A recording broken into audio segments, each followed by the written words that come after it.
some associates gather on the stand. This trial's a circus, but I've got a plan. Not a grifter, still worse than Dan. Hopscotch squares, don't trip, don't fall. BK in a felony, I've heard it all. Shake it, magic 8 ball. Tell me the truth, will justice call?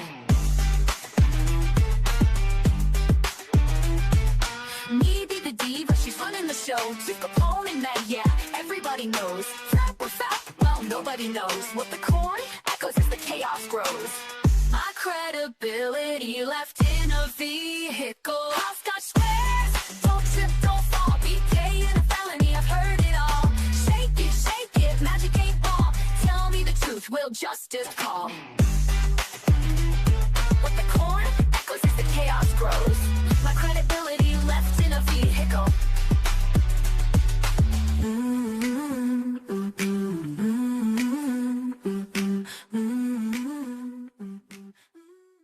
I was sleeping. That's right. That's Hello, right. everybody. I wish I could have been. I know you do. So does Flashman. I saw him say again no nap today, so once again no nap. Does that mean you're gonna be crabby? JK Flashman. You're hardly ever Means crabby. he's gonna talk about a lot of food.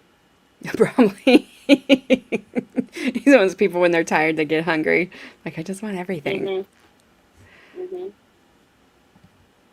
Squid, thank you for the pre-show raid.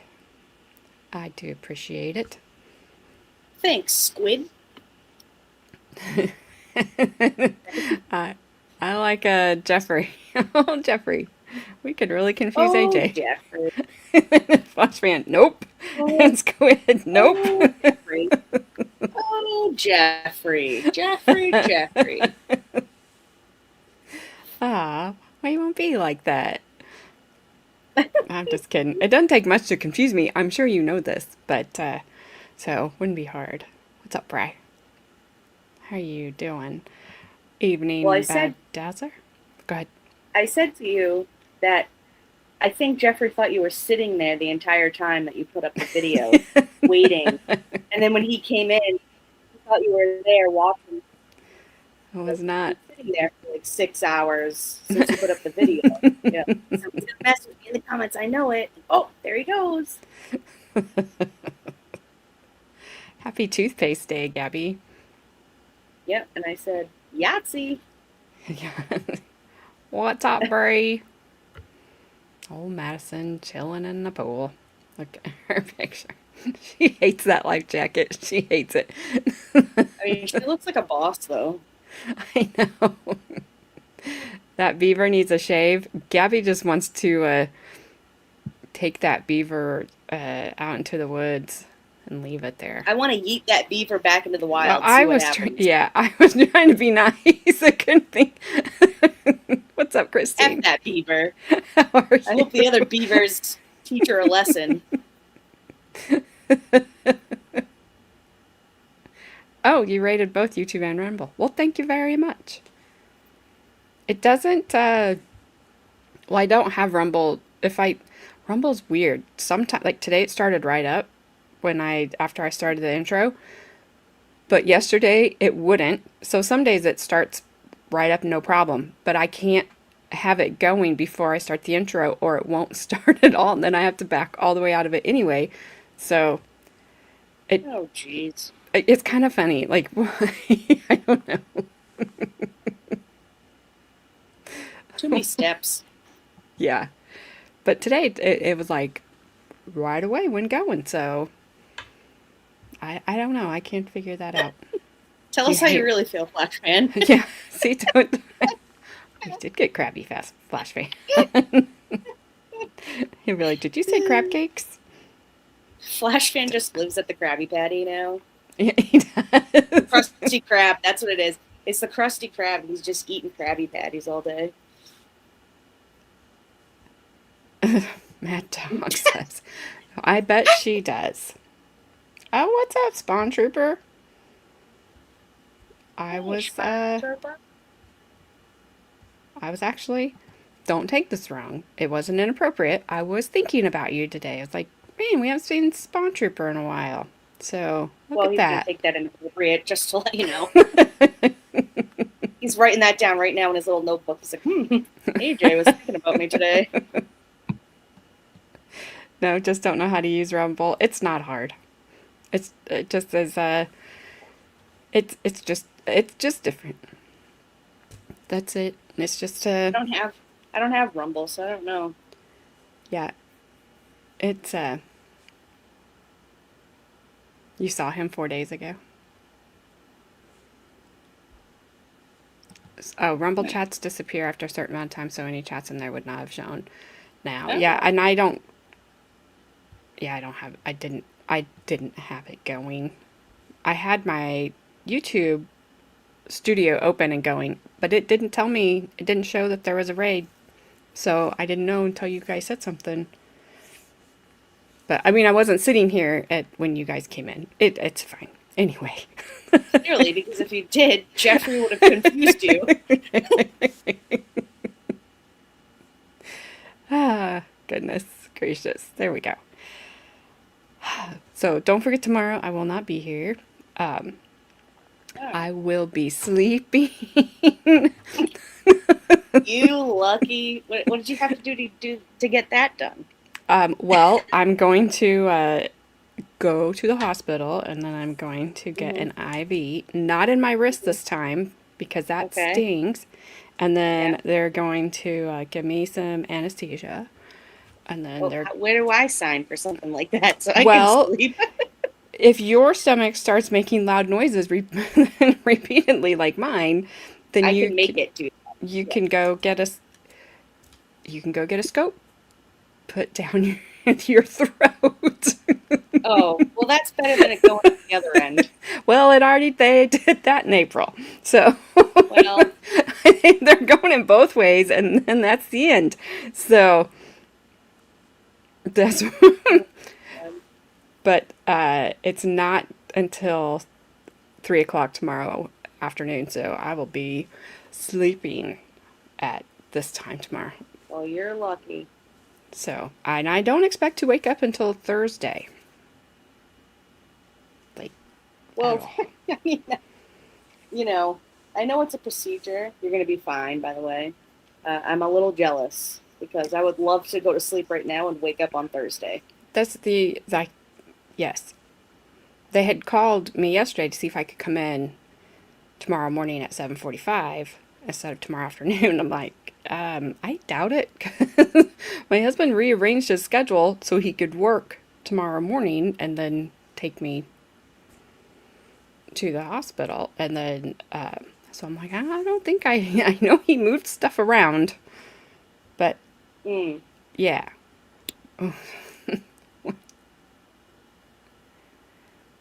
I'm not even reading that, Brie. Spit roast. No. Isn't that the thing that turns? Like what? A spit roast. Isn't that the thing that turns over like a fire? Like a campfire? Yeah, it's like the pig roast. Yeah. I'm not doing that.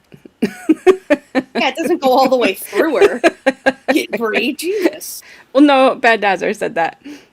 Oh, you think he means something else? I thought he probably did, but I was going with that version. He probably does mean something else. Oh, I won't read it because I can't read it in the towel voice from South Park. Yes. I don't remember it. I don't remember. No, I remember it. Here we go. Well, then you do it. Okay. Here we go. Wanna get high? Don't forget to bring a towel. That's how it goes. Now you do it, AJ. Your turn. I will. Tag, you're it. I'm reading. Oh, chat. It's a trap. Read it, AJ. No, I don't. I think you call it a tower over there. I don't know, Bad Dazzler. I don't know. What do we call a tower? I don't know. Have a good time, Heidel. Be careful. Yes, be careful, Heidel. I don't know. Just try it. You Just say, remember it. I don't remember it. just say, "Hey guys, wanna get high?" That's all you gotta do. Squeaky voice. No. I was thinking Butters. Butters was always my favorite South Park character. I haven't watched South Park in forever. Wait, what did he always say? I don't know, but he had a saying, and I haven't been able to remember it. And did. I haven't watched South I'm Park Googling in that. years. Where's Frank when you need him? Googling. I don't know. I hope he's okay, but I don't know. Don't go to Akron, Heidel. Oh, I was like, who's What? Akron? What's going on in Akron? Or just like, don't go there in general. You never know with Flashman. Sometimes he's just scared of places. That's true. Or Poor scared Kenny. of people. Always gets halfway through the bloody program. He should. Yeah. He should learn. Oh, well, that's the other thing, too. Me and Guava Ball, we were going in Grandma's private chat. We were going back and forth with South Park voices we could do. And we were sending, like, voice messages back and forth to each other.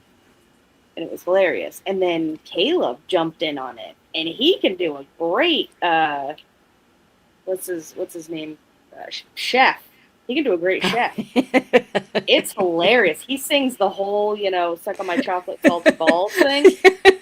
It's great. I mean, I was surprised. I was like, I've been married to you this long. You never even told me you could do a great chef. Like, what is the matter with you?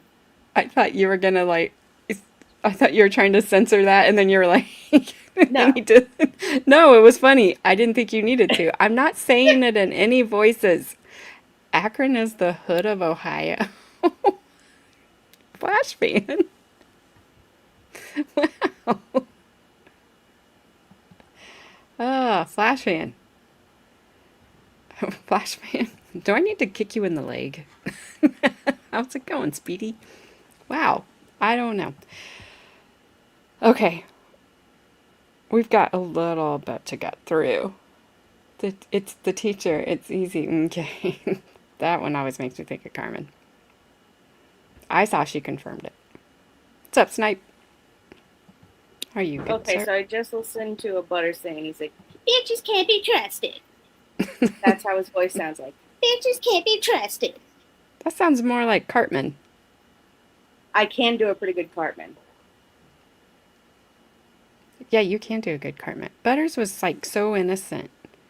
Well, this is what it, Yeah. He wasn't, though. You think there's some of them are innocent, but they're really not. Oh, none of them are innocent. Butters was the most innocent. You know what I was thinking of? Timmy. He always Timmy. said that. Timmy. Timmy. That was his thing. I was always thinking like Butters had like a thing that he always said like Timmy, Yeah, I don't remember. I don't know. Anyways, who we don't have today is Butters. We have Kevin, or Conrad. Except when he first said Conrad, I thought he said comrade. And I'm like, Putin? Maybe Is that you? Like, maybe it was Comrade Kevin.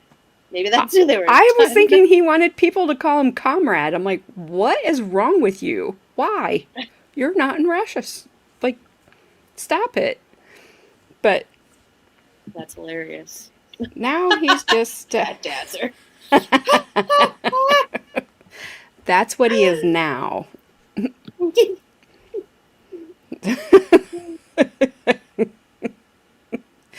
Kenny. Kenny. He's just Start singing. and now every time they say Conrad, I think comrade, and I'll try to do better. But old Conrad Kenny is not feeling Comrade Kenny. See, he's not feeling good yesterday. Remember, he's feeling so poorly he could kind of yell at the judge. But also the CC says Elwick matter. Yes, it's like even the CCs don't know how it doesn't know how to say his name either. So his They just name is abbreviated it. They just gave him a nickname. it's Kevin Lychwick or Lychek or Elwick. That's his stage name. Staging. It's like, he was so rude yesterday. It makes me so mad. No, Flash fan, I will not need those until next week. You're good. Don't let that get into, if you need to take a nap, you can take one. But so he's not feeling well because apparently his stomach has a rip in it. Yeah, what does that And even mean? I have so I many don't questions know. about that. I'm like, if Like, like really, Is you his small intestine like protruding out of his stomach right now? Because that I can understand. I mean, you need medical attention immediately. But like a tear, like what does that mean? is that Comradian? AJ, I can't do it. We're here in I was trying to be like, we here in Mother Russia always say David, Vodka, and Sputnik. and Da. Sputnik. Da, yes, and Yes. Russian. Also, women are stupid. I don't know where that. Yes, and Russian. Women don't count. Yes, and Russian.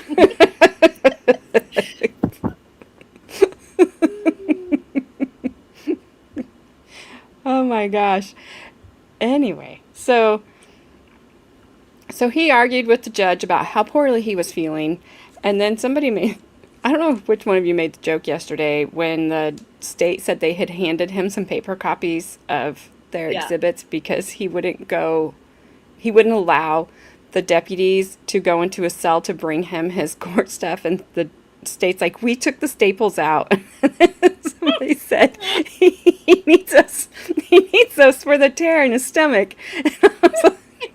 Yeah, that wasn't me, but I did see that. That was funny. I was just thinking that too. He definitely needs that for to heal the tear in his stomach. It's probably just like a little scratch that he did himself while he was sleeping, with his fingernail or something. He, just turned over, scratched himself.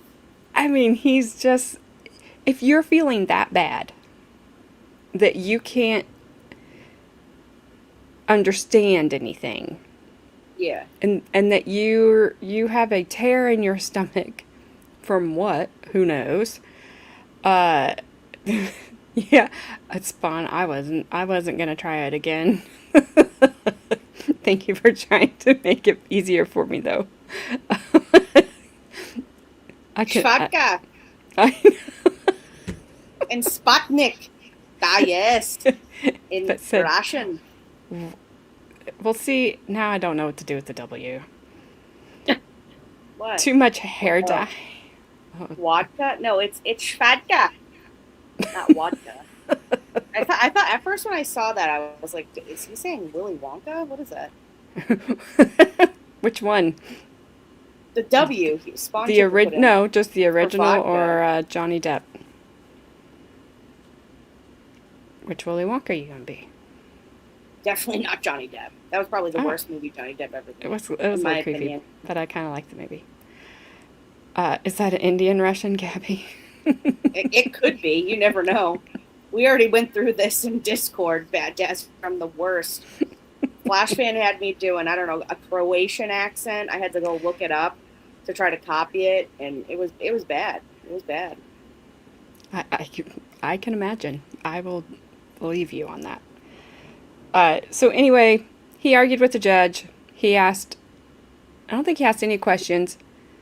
Then, South African. Yeah, it was a South African accent.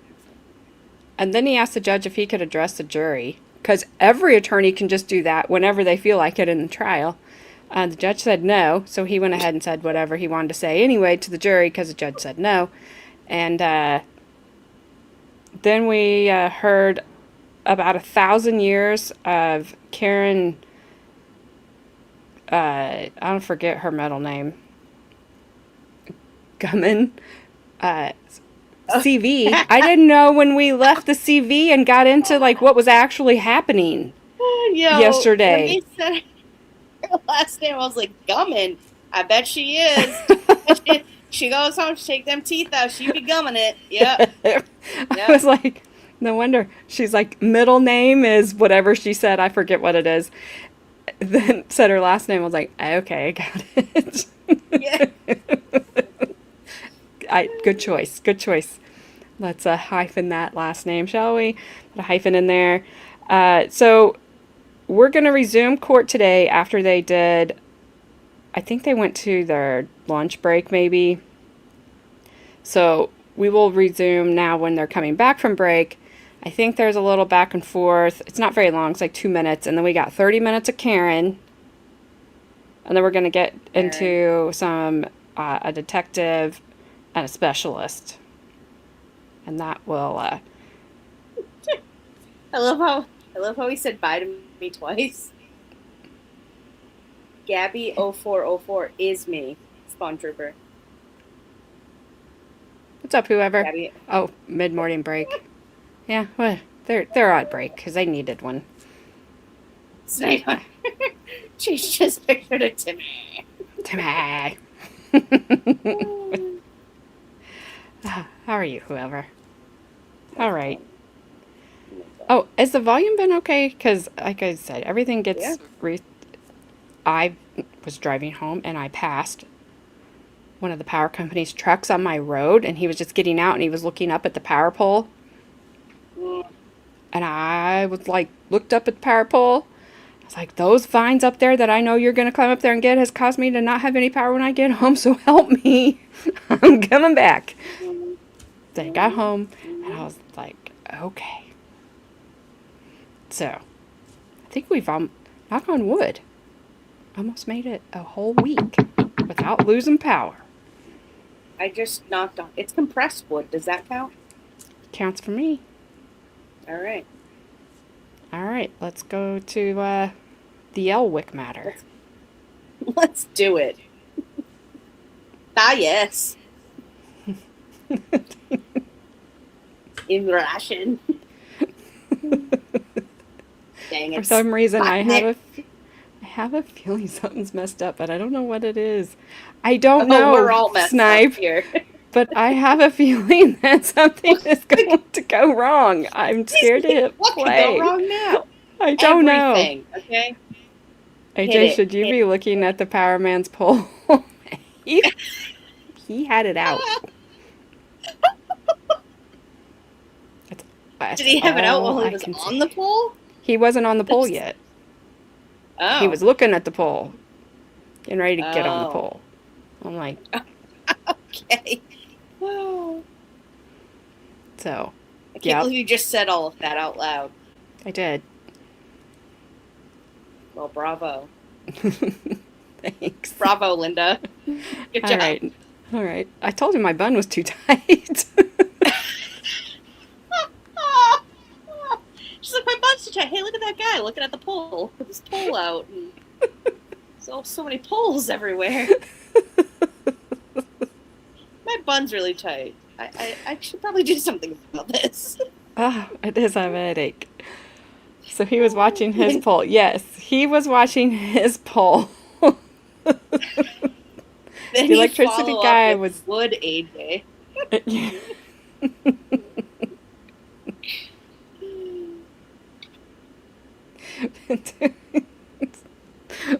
What? Oh, God. Your bum was too tight for his pole? Okay, Snipe Hunter said. It didn't show up. That didn't show up over here. Yeah. Yeah. I've been doing squats, AJ. Not answering. Every time she does a squat, the bun gets tighter. my head might explode. I don't know. But I can't wait to take this thing out, I can tell you. And if I wouldn't look like Medusa, I would take it out right now. But trust me, it would not be pretty. Do it. You had your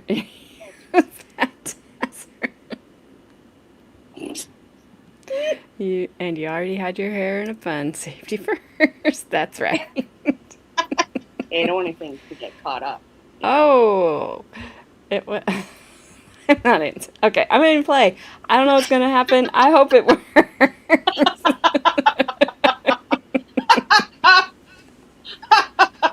Oh my god. I'm gonna mute before Okay, I here we RIP go. myself. The appearances are the same. I'll inquire of my deputies. Did Mr. Lychwick request a break back to the facilities? I asked him several times. He did acknowledge me that he's comfortable where he's at, and he's just happy that he's not throwing up or having to use the bathroom this time. Okay, so my deputy inquired if Mr. Lychwick wanted to use the facilities. He indicated he did not. He was happy where he was at and was just happy that he was not throwing up or otherwise sick. Mr. Lychwick is seated once again in his chair with his arms crossed, his head down, his eyes closed, like he was prior to the break. So we will continue. We'll bring the jury in.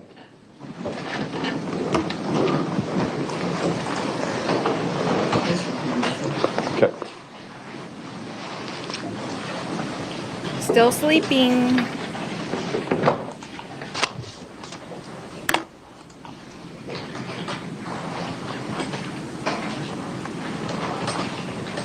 I wish we could see the front of him. See, look, extra small, Gabby, right there on the back of his shirt. You can always tell what kind of day it's going to be in court if they announce his arms are crossed. Yes. Arms are crossed, bad day in court, bad day. Eyes are closed.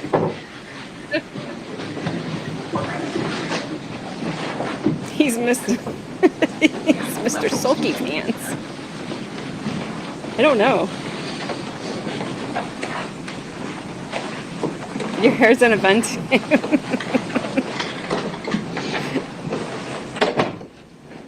Thank you. You may be seated.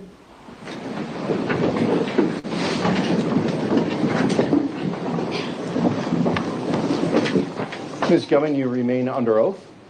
Attorney Thompson, you may proceed. Thank you. Madam Clerk, can you please turn on the screen in front of, or for everyone? And also, while we were on break, Ms. Gumman, I provided a paper copy of your report that's been admitted as Exhibit 76.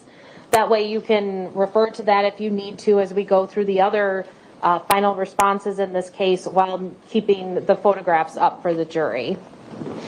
Now, we were just finishing talking about the first trained final response on that footpath in that wooded area by the retaining wall across from the parking lot. Do you remember that? Yes. And in that search, or in that response, had Moxie had her nose to the ground? Yes. Okay. Now, this initial sniff, is that conducted to allow Moxie to find the area that had the strongest odor of human remains? Yes. Okay. Attorney Thompson, just to interrupt, sorry, I don't believe the state moved for publication of the exhibits that were introduced through Ms. Gumman. Are you so moving for those? I would ask to publish those previously received exhibits now that we are at that point. So that would be the photographs 77 through 87 and 165 through 167? That is correct. Mr. Lychwick, do you have any objection to the publication of those exhibits that have already been marked as evidence? As I told you, Your Honor, I'm not up to being here today. I protest. That is noted. Those exhibits may be used with the jury. Okay, thank you. Now moving to exhibit number 77, once that train final response is observed on the foot trail, do you and Moxie then enter that ground level parking garage? Yes. Do you take her off the lead while she's in the garage? Yes. Okay. Now, exhibit 77, is this when you first walk into the garage and you're looking to your left? Yes. Okay. Exhibit 78, is that the same angle, just brighter, and now we're moving into that room that was first on the left? Yes. Is that, or was it described to you as like a boiler room or a maintenance room? Yes. When you walked inside, did that appear to be consistent with what you saw in that room? Yes. Okay. So now Moxie is off lead. Do you give her the go find command into this boiler room? No. What do you do? We start at the entrance to the garage doors of this parking ramp or underground parking. And I gave her a command to go find. And she was off lead. She ranged out. She circled around in the garage one time. And I just always try to move along so I can observe her. And then she tucked in on her own into that room. And as I began to move in that direction to catch sight of her, she stepped out, made direct eye contact with me, and gave her trained final response, basically in the door frame. Okay. Now, if we move to Exhibit 79, is that a view of inside of the boiler room or the maintenance room?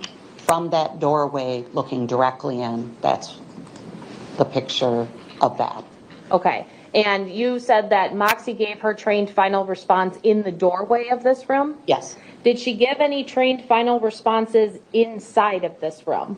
So based off of missing whatever it was in that room by her moving so quickly in there, I walked into the room and started moving around with her. I don't recall if I said go find again. By this point, we're kind of automatic. And she went and started sniffing and dropped her nose under that workbench and backed back out, made eye contact, and gave me her trained final response. In going to Exhibit 81, is this a brighter version of Exhibit number 79 that we just looked at? Yes. Okay, and can you circle for me on the screen the area in which Moxie's trained final response was? Yes. It relates to the workbench. I would say that's approximate. Okay, can we please capture this and label it as 81A? We will do that. We'll capture it with the green circle. It'll take a moment for my clerk to double check it. Hey, Deidre. How are you?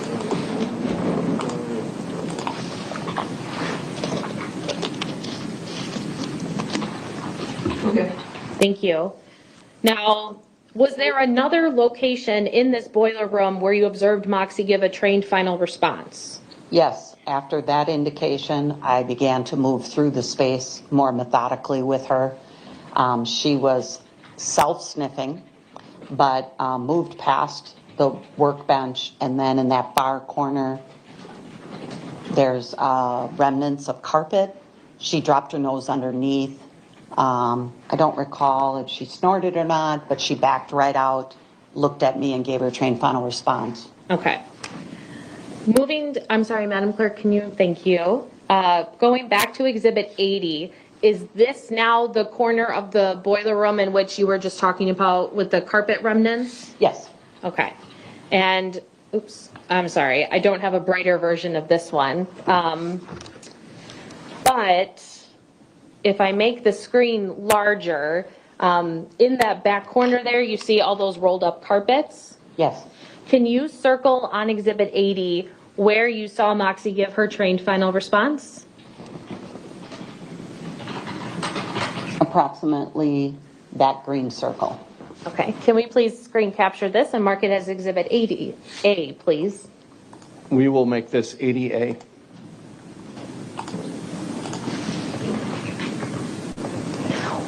Once Moxie gives this trained final response, does she end up leaving this boiler room? We continued a methodical movement through that room. She did not indicate anywhere else in the room, and we exited out to move through the rest of the garage. And is it fair to say that Moxie is guiding herself? You're not telling her where to go. Is that fair? I prefer to always let them first commit to odor by giving their trained final response. And if I think I can, I'll try to methodically move with her in a detailing format to see if we can get closer to whatever it is that's the human remains odor for her. So everything she does is independent. Unless she gives a train final, then I do work a little harder with her on trying to get to where it might be coming from. Okay. Now moving then to, does Moxie go through the garage at all? Yes. Okay, and if I move to exhibit number 167, we're kind of coming back to exhibit 77 where we're at the threshold of the underground garage door, and that door there is for the boiler room that we just saw photos of. Is that the correct orientation of this photo? Yes. Okay, so then as Moxie is independently coming out of that boiler room, do you observe her go through the garage? Yes. Okay, now in exhibit 167, we see the door of the boiler room, and then 166 is the,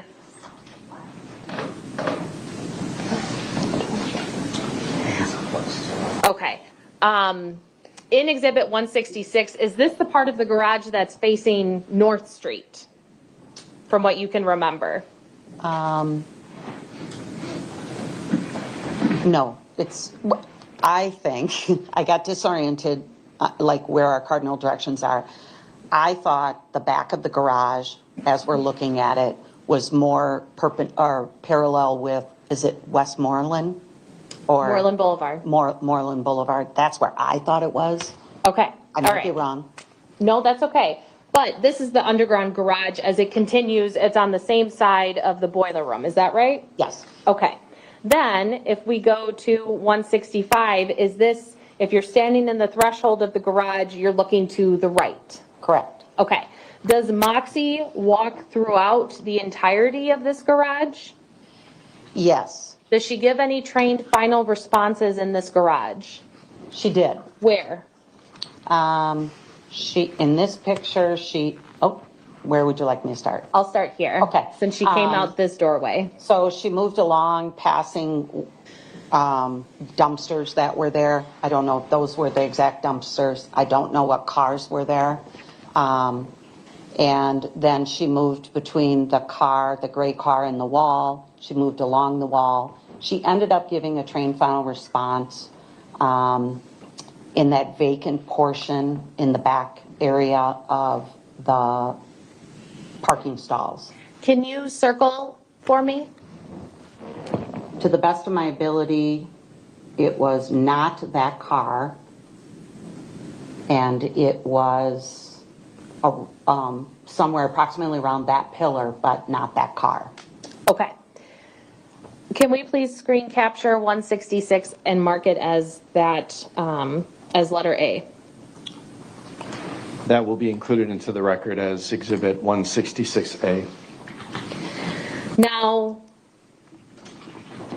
you indicated that to the best of your recollection, this area in 166A, that parking stall or that area was empty on that date of your search. Is that correct? From what I recall, there wasn't a vehicle right there.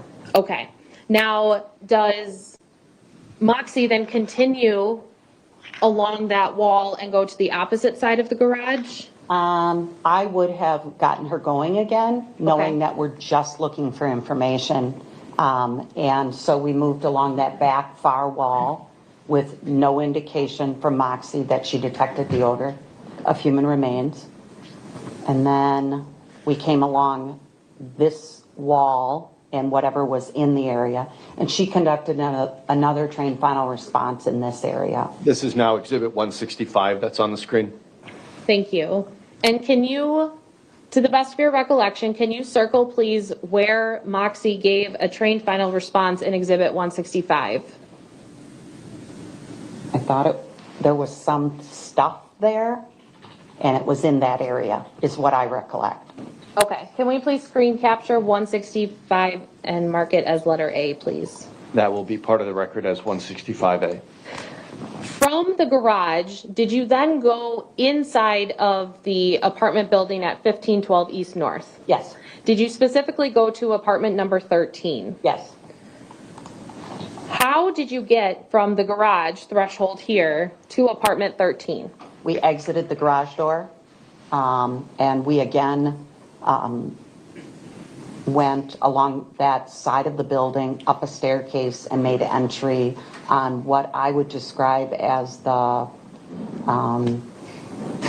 west side of the building. Okay, so if we're looking at Exhibit 1, which I have in front of you, if I'm following my cursor, are you walking around North Street here, up the side then of Moreland? No, Okay, can you draw for me your path once you left the garage? we would have gone in right about there. Okay, so the door right up at the top of those concrete steps? Yes. Okay.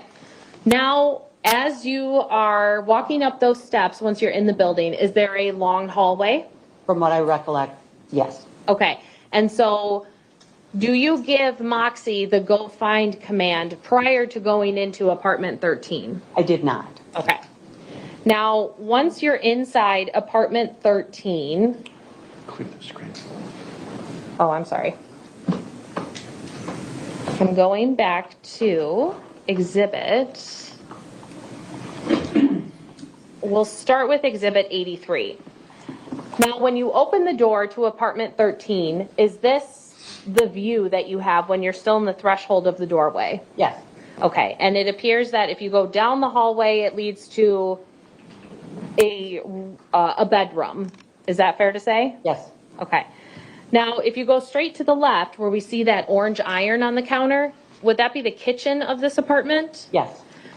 Did Moxie give a trained final response in the kitchen of apartment 13? Yes. Okay. How did you observe that happen? Entered the apartment, would have had the door closed behind me, released her from leash, gave her a command to go find, and she is allowed to move about freely. And she ended up moving through the apartment and stopping near the kitchen sink. And then with her head more up, she gave a trained final response that she detected the odor of human remains.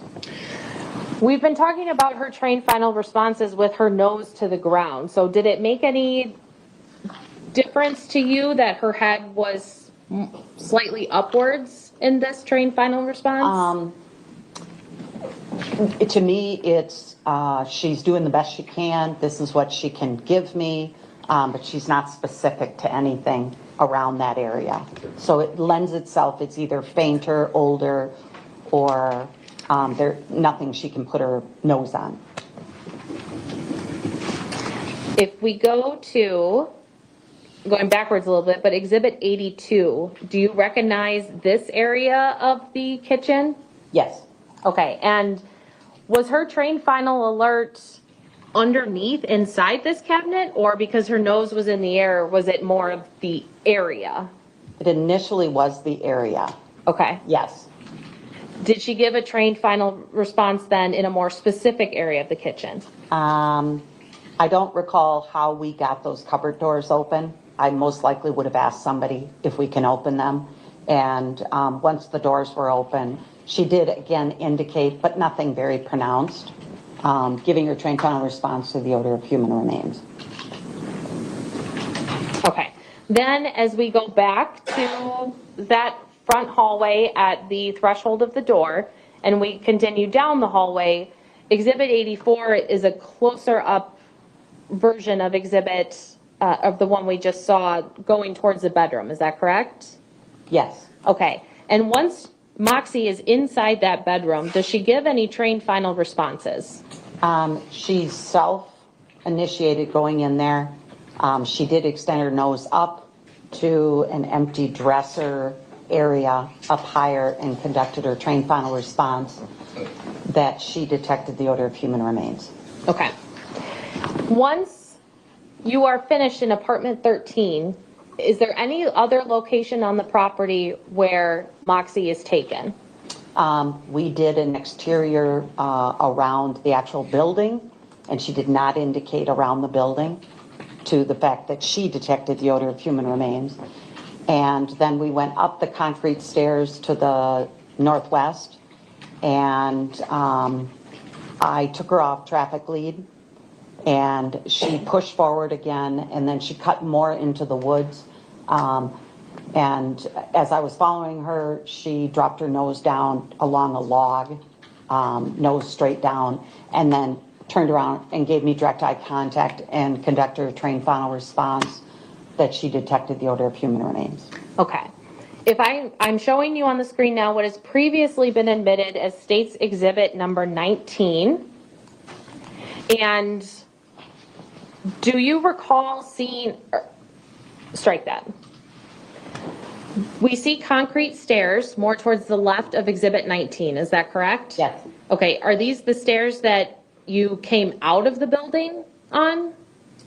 We used those stairs to go in the building, came back out, and then used one more time to get up the hill. Okay. And then this is the hill that you're referencing? Yes. Okay. Now, if we look further to the right of Exhibit 19, that's the direction where we're going higher up this hill. Is that fair to say? Yes. And then at the top of that hill, is there a clearing area? There was some area that had been maybe cleaned up from brush. Okay. Now, in going then to Exhibit 85, are we now looking up the hill that we just looked at in State's Exhibit 19? We are looking to the almost north. Okay. And if you can see my cursor here, circling the top left corner, is that the top of the hill that we are going to be talking about with Moxie's last trained final response? Yes. Okay. Now, moving on to Exhibit 86, now we're more centered and we will go up this hill. Is that correct? Yes. Okay. 87, is this now the top of the hill? Yes. Is Moxie off lead at this point? Yes. At what point was she given the go find command? Was it at the bottom of the hill or when she got to the top or something else? We got to the top of the stairs, got her a little bit away from traffic, released her and said, go find. And so she went up this hill herself? Yes. And she's detecting or trying to detect the strongest odor of human remains? In that area, yes. Okay. Now, once Moxie is in this area that we see in Exhibit 87, do you see her nose towards the ground or up in the air? She was moving forward. As I caught up, I observed that she had stopped her forward motion, dropped her nose down, and was sniffing along a log. She then looked at me and conducted a trained final response that she detected the odor of human remains. Can you circle for me on Exhibit 87 where Moxie gave her trained final response in this area? To the best of my ability, it's that green circle against the wooded area. Can we please screen capture this and mark it as Exhibit 87A? It will be captured. Please wait just a minute to confirm the capture.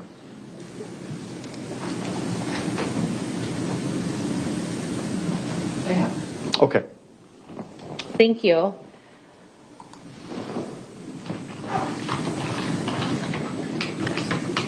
Now, Ms. Gummin, we've talked about a lot of different areas of the 1512 East North property where you observed Moxie give a trained final response. Is that fair to say? Yes.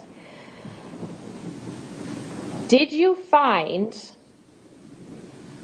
and let me make sure I'm very specific with this question, after Moxie gives a trained final response, do you go to the area of that response to see if there are in fact any human remains?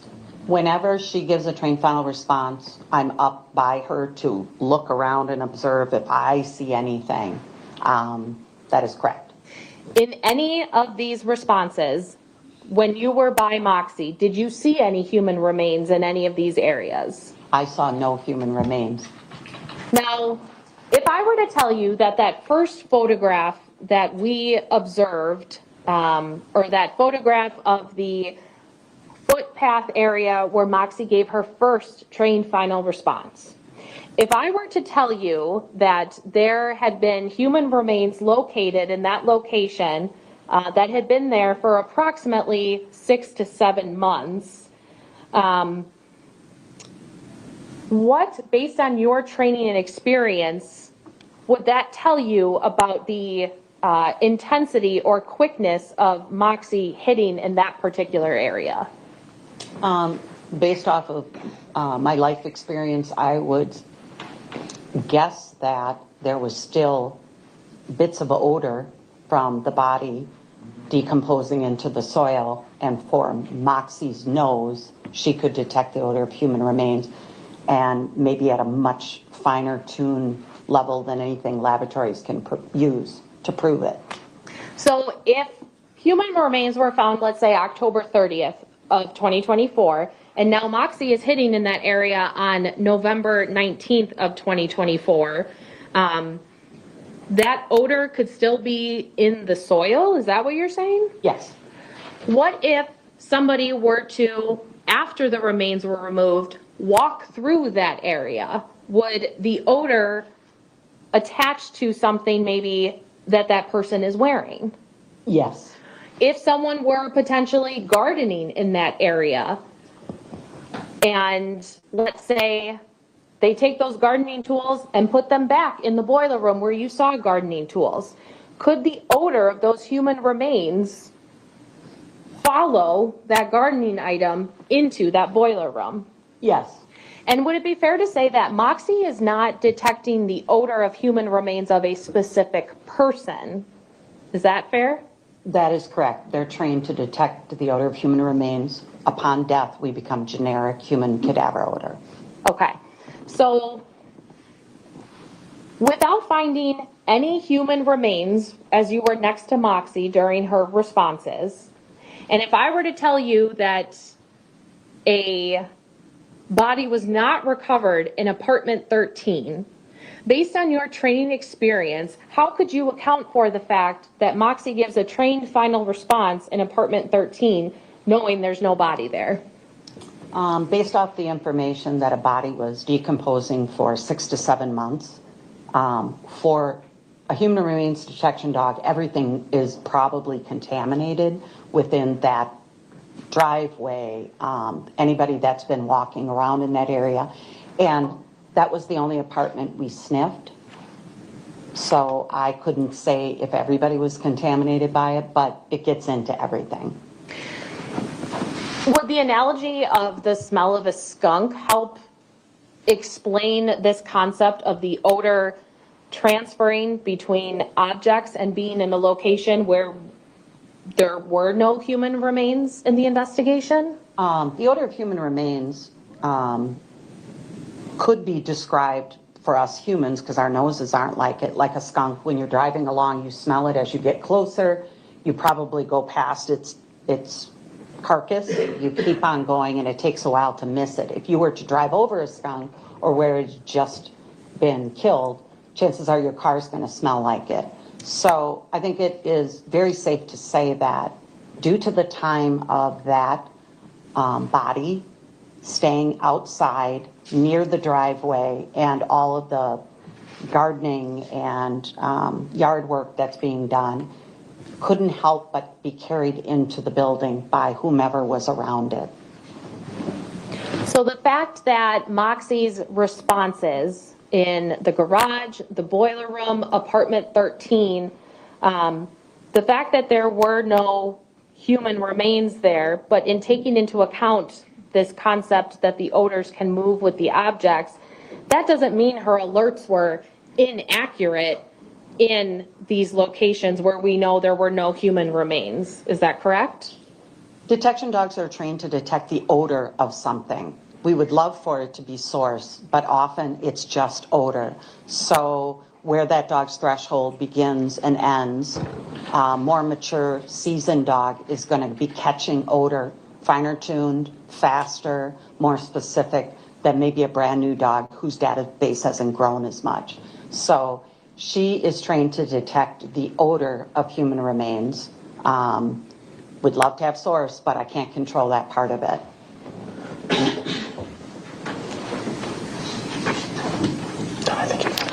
I do not have any other questions for this witness. Thank you. Mr. Lychwick, this is your opportunity to ask cross-examination questions. Do you have any questions for this witness? All right, Mr. Lychwick is not acknowledging the court. Therefore, Ms. Gumman, you can step down. Thank you. Yes, I'll take that.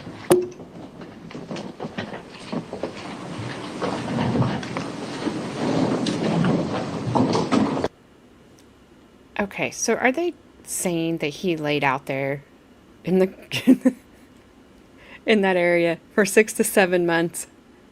I was kind of buying that maybe he'd moved him around, but then when they said if people walked through there, then he would pick up the odor, they could pick it up on their shoes or whatever. That makes sense. Take it back to their apartments. That makes sense.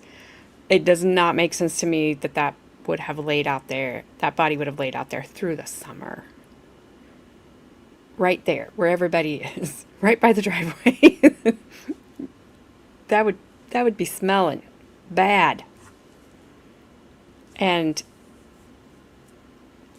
I think Gabby and Carmen and I were talking about this last Friday, that I have never smelled a dead body, but I know Carmen has, and apparently Gabby has, because she also said the same thing, that is a different smell than like a decaying animal. So yes, introduction. remember that? Yeah. So I just don't see how he could. I don't know if that's what they're saying. Like, that's what everybody that has smelled it says. It's a smell you'll never forget. So I just don't know that. You never forget it. It's not like a roadkill or. He was salty. It's not like a dead animal. That's probably what the salt was for. He was salting and bleaching him. Also, 64 ounces of bleach. I looked when I was at Walmart the other day. That's not that much. Like, that's not that much. No, but still, even if you bleached something that was unalived, it eventually the bleach is going to be gone. Yeah. You know, it's not going to stay there forever. And right? So it's going to keep decaying depending on how big the thing actually is that was unalived. So it's not going to mask the smell. Right. That's what I'm just like. He had to be somewhere else, I think, during that time. And I thought that's where they were going with that. But then she kind of took it in a different direction than I expected her to. So I don't know. Well, But wait a minute. We have to go back to what you said that I had done that you were going to tell Ash. Oh, remember What I did told you Friday Mm-hmm. to ask me Oh. what you did. Yeah. They weren't that out of the ordinary, Ronnie, and that specialist officer, whatever she was, irritated me with her questions on that, because just because you buy a huge thing of Tide laundry detergent and you live alone, who cares? Yeah, I buy it. I buy it from BJ's. Me too. Same thing that he bought, I buy. Me too. Like I buy it like once a year, like maybe twice a year, depending on how much laundry I do. You know? Right. People buy in bulk doesn't mean that, you know. I don't. It's cheaper, one, generally, Yes. and two, I don't want to constantly buy laundry detergent. Right. Because I don't want to run out when I need it. And like right now, because it's so hot outside and of all the work going on outside, there's a ton of freaking laundry. Yeah. So it's just that annoyed me. I don't think that's what they're saying, because I think, to me, that's why her questions of if you walked through that area and then walked back into the garage, took the tools back into the garage, then you'd carry the odor. That's how I took that. So I don't know. So No, what Ronnie. what Gabby? I didn't say it. She didn't AJ say it. asked She me- did it. AJ asked me to remind her about something that happened or whatever. I forgot about this. Yeah, I know. I didn't remind you yesterday because Ash Clearly. wasn't here. Yeah, okay. So I go know ahead. that. So I was putting my The pasta. It was my the grocery pasta. order, yeah, together Yeah. to pick it up on Thursday, Mm-hmm. and I wanted some spaghetti, Mm-hmm. there was no pot-sized spaghetti What are you at gonna all. do? What are you gonna do Not now? even like, You can't wasn't buy even it out of pre-broken stock. now. Wasn't even, and I was like, on Seinfeld, Newman, and he'd be like, and Jerry'd be like, Newman. I was like, Gabby, you freaking called Walmart and took all my pot-sized I cannot confirm nor deny any of that. I had Yeah. nothing. And So I had to maybe buy did have something to do with it. regular size spaghetti and break it tonight, Okay. and I broke it. That is horrifying. Why would you tell me that? I broke it so hard. You bastard. I'm Poor gonna call guy. the Russians on you. I don't care. Poor guy out there sprinkling carpet deodorizer outside every day. I mean, Yeah. Son of a bitch. telling you, Lock Hong, if he would just we watched this trial out of Iowa a couple of trials back.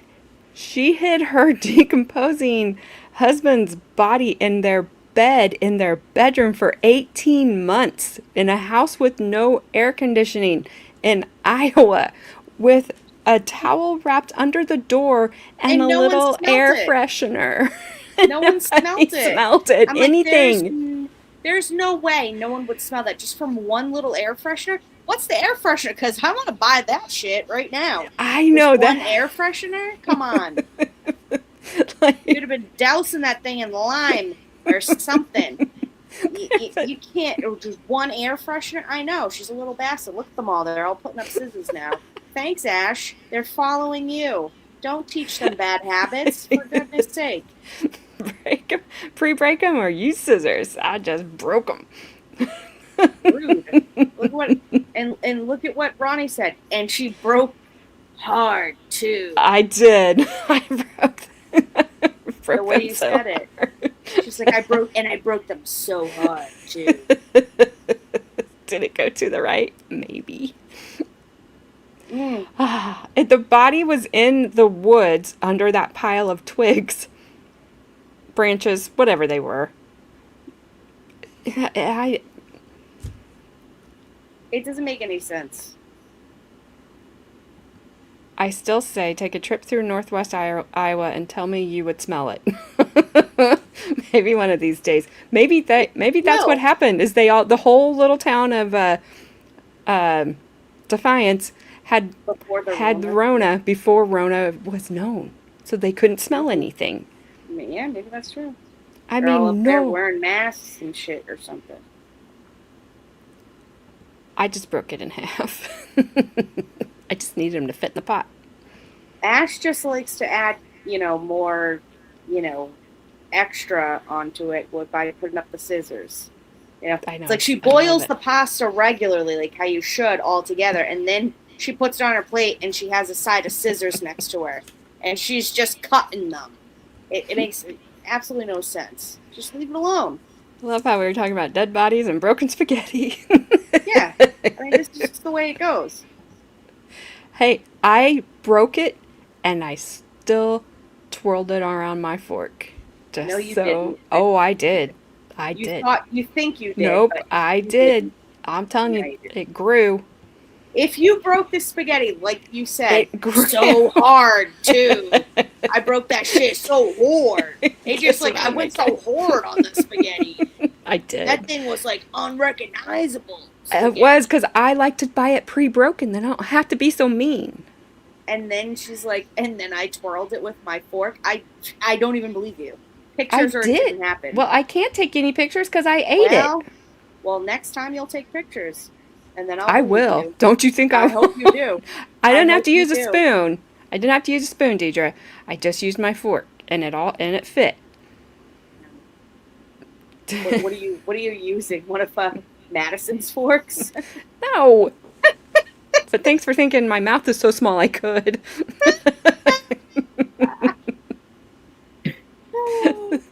Did his lover have a chest freezer? Well, she it's not a very nice story. He was not a good fellow. He was a bad man. And she took his life in self-defense by firing a firearm into the back of his head. that's the general self-defense. She would have been better off if she would have put him in the chest freezer, but nope, I don't think she had a lover that had a chest freezer. She wasn't that fortunate, but nobody missed him for 18 months, and then one person did, and that's how she got caught. That guy had it coming. He did, but he should have had it coming from the front, not the back. My God. She fired broken spaghetti to spit. Broken spaghetti noodles. Raw broken spaghetti noodles. You'll look at Ash's video. Yes, No, you I will. will not. Yes, you No, will. I will not. No, I won't. I'll play it on Thursday. I won't tell you. I'll make sure I'm late. I just never tell you. If you go to show it, I'll just jump off every time you go to show it. I was sleeping. It'll hit you that hard and that fast.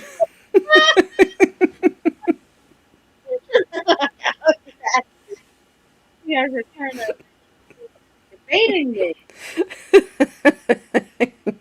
Oh, look, he is. He's got his head down. Poor fella. Too bad we can't see his arms crossed, because that would be funny. I know. Okay, well, now that Karen's and Moxie are done, at least her last 30 minutes was not as excruciating as her first hour. AJ saw Power Man's pole. I did not. And fucking spaghetti. I think yes, you see what I'm saying? You see what happens? See what happens when you see the Power Man's pole? Can't think straight. I hope it involves spaghetti. Spaghetti. Spaghetti wrestling. I hope they threw spaghetti or something at each other. Or y'all had spaghetti and you were all using scissors to cut it. I hope. That'd be the best wedding video ever. Ash is like, I'm telling Guava right now about this. I have to ignore Guava Ball now for a week. I mean, that would be that'd be viral, Ash, I'm telling you. Guava kept posting stuff, and he goes, where's Gabby been? I kept seeing his post, but I kept watching. I was like, annoying. He goes, how do I get Gabby? Silver pops in, and he's like, oh, just post a thing of spaghetti, breaking spaghetti. That's when she usually shows up. He showed it, and I was like, motherfucker. And then they were like, there she is. Well, I've only been to one Catholic wedding, and I was very young, and I swore I entered that building like at 8 years old, and I left and I was 18 years old because it was so long. So I don't know if they did that or not. I tuned it out. And then they got divorced. I was like, I went through all that for nothing. See, I was on the same. He drank the whole thing. She's I don't know if she's Sicilian, but. Oh, there's a lot of never cut spaghettiers out there. No, but she's also either Italian or Sicilian, just like me. Well, so my son is neither, and he is a never cut and don't break the spaghetti. Yeah, because you don't. But I period. did. But well, you shouldn't. Dang it, period. I will next time, since you called Walmart and got Can rid of you never whisper in my ear again? I love how you're like, I did, and I will. In my ear. That was the creepiest thing I've ever heard in my life. Yes, do it. Ash, shut the fuck up. She's German. German? We should have known that. I didn't. I thought she was Italian. Because she's always, I don't know how to say the word that she's always putting in chat to snipe. It starts with an S.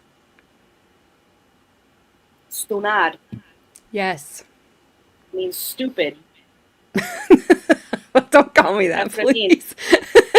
Next time I say, did you eat spaghetti, stupid? Oh, stunad.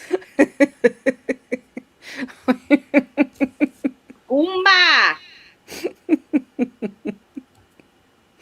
Don't let me get Italian? into the swears. That's Italian? Stunad? Stunad. Oh, it's Italian. It's stupid. Eh, I always thought it was Stop with your German. French, Ash. Yeah, please.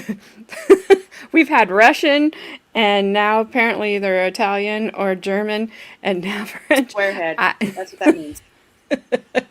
You don't even want me to say that. Gabby, T, Kerari, squarehead. she does want you to say it. That's funny. She does.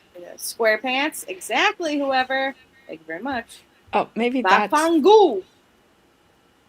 Yeah. Aki. Aki?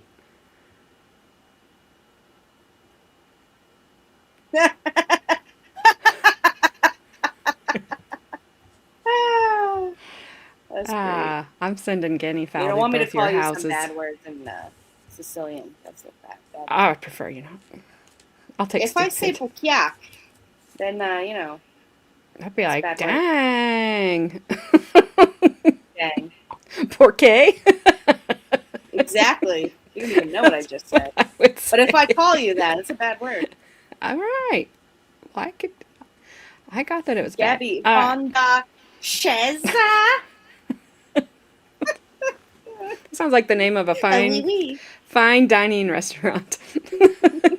Keke. ¿Por qué? Excuse me. Ah, yes, and a Russian. I thought it was parquet. Spoons. Yeah, right. Ronnie's like, these friggin' putas. Look at these idiots. Yeah, I was gonna say, Ronnie's going mean you mother effers. Gabby told me to take a shit. Oh, you told me to take a shit? She told you to take one. I only do that in the mornings. I'm very regular. Thank you for sharing. I always wondered when You know does what? You're Gabby do welcome. that? You're welcome. Oh my I can say worse, but I'll be nice. Don't ever be nice. I Aaron. appreciate Just do it. See. That's the difference between Boston and the middle of nowhere. No, you know what? None of these bitches are.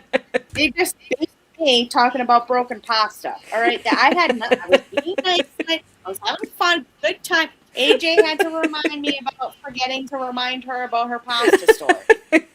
And then Ash went into chat, did a bunch of scissors. Everyone jumped in with the scissors. See, they did this. I did nothing. I was being, my regular fun self.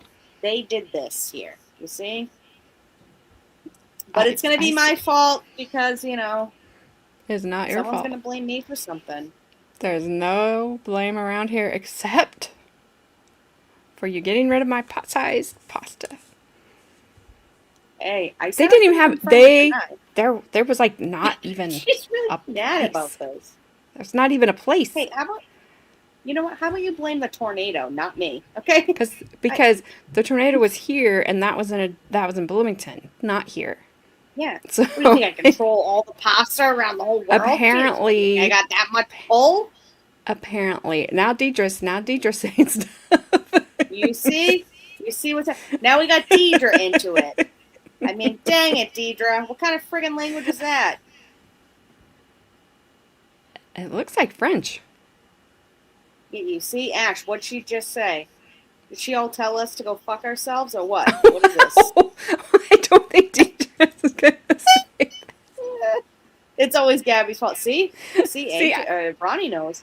Yeah, see, it's French. Ash, what'd she say? You tell us. Deidre, what'd you say? Gabby, I blame you for being amazing. That's right. I was just born this way. I don't try. Just who I am. Oh, now they're talking to each other. Of course they are. They're teaming up against each other. You see the scissors at the end? You see the scissors? She's telling Deidre, hey, Deidre, come to the dark side. Put up the scissors. Be against Gabby. We got to have a united front about this pasta thing. That's what's happening here in French.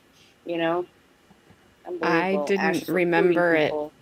I didn't remember it before the USA got beat. And the only reason I even knew the USA got beat is because that you said you were you were rooting for Belgium when they were playing the U.S., and so I was with you, and then I knew that we got beat.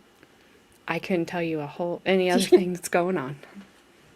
Teacher wants Okay, peas. Ash, I don't believe you. She does not want peas. That's way longer of a sentence than I want peas. Look at that thing. Well, sometimes that's the way it is. We say like yeah, no, 2 words, it's and they like say that like in 6. like Chinese or something. That's not Right. in French. Chinese, they say like a whole like paragraph, and it's like pass the tea. You know, in French, you know, it's pretty equivalent to how many She words. wants someone to bring her peas, so she shortened it down to she wants peas. I don't believe it. All right, well. All right, let's wake Frank Sleeping... it, dang it. That's what I'm saying. That's right. Frank it, dang it. Let's wake Sleeping Beauty up here and get yeah. Detective Tyler Bauer on the stand, shall we? So we Maybe can. that's why he needs a small, so the extra small isn't squeezing his circulation in his body. Maybe that's what's keeping his stomach together. He doesn't. Well, they can't give him the staples. Extra small on the bottom, small on the top. Ash, Google it is now Frank it. Frank it. I don't know that was she here? I don't know. Well, she might have been at her in regular Canada when we were talking about that. Yeah. All right, here we go. Wakey, wakey.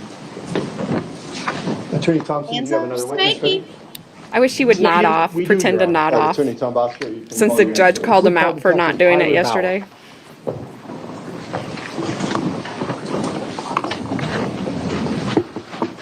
I mean, we could show people falling asleep in court. We saw one in Alaska.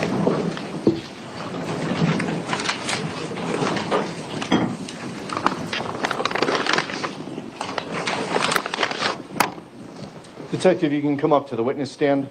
When you get up here, please remain standing and raise your right hand to be sworn in by my clerk.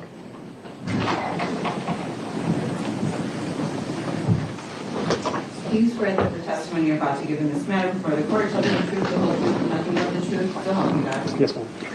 You can have a seat. When you situate yourself nice and close to the microphone and are ready, please start by stating your name, spelling your first and last for the record. It's Detective Tyler Bauer. Tyler, Tyler, Bauer, Bauer. Attorney Tom Bosco. Thank you very much, Runner. Good morning, Detective. Are you a specialist with the Waukesha Police Department, sir? I'm a detective. Okay, so your rank is detective, sir. Right. How long have you been in law enforcement, sir? A little over 11 years. And as it relates to your role in this case, were you assigned to help investigate the death of an individual in this case? Yes, I was. And that individual was Carlos Maldonado, is that right? Correct. And in the course of your work in this particular case, did you ever have any contact with Kevin Lychwick in this case? I did.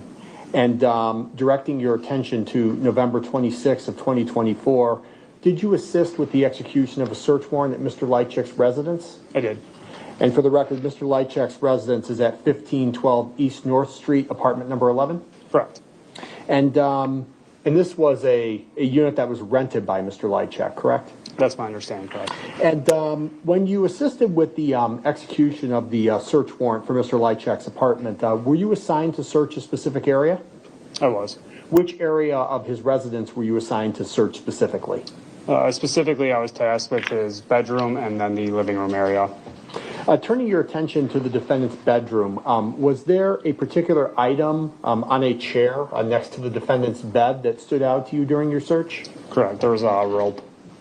I'm sorry? There was a rope. Okay.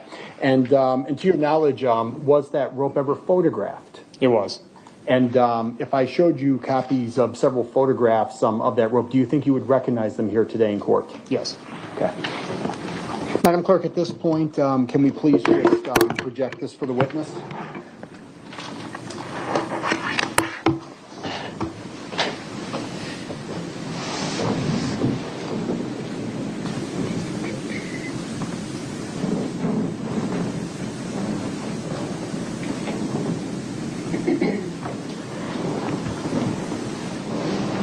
Okay. Detective, are you able to see what's on the screen at this point? I am. Okay, and this has been previously marked as State's Exhibit number 88, is that right, sir? Correct. Do you recognize what is depicted in this photograph, sir? Yes, I do. Can you please describe it?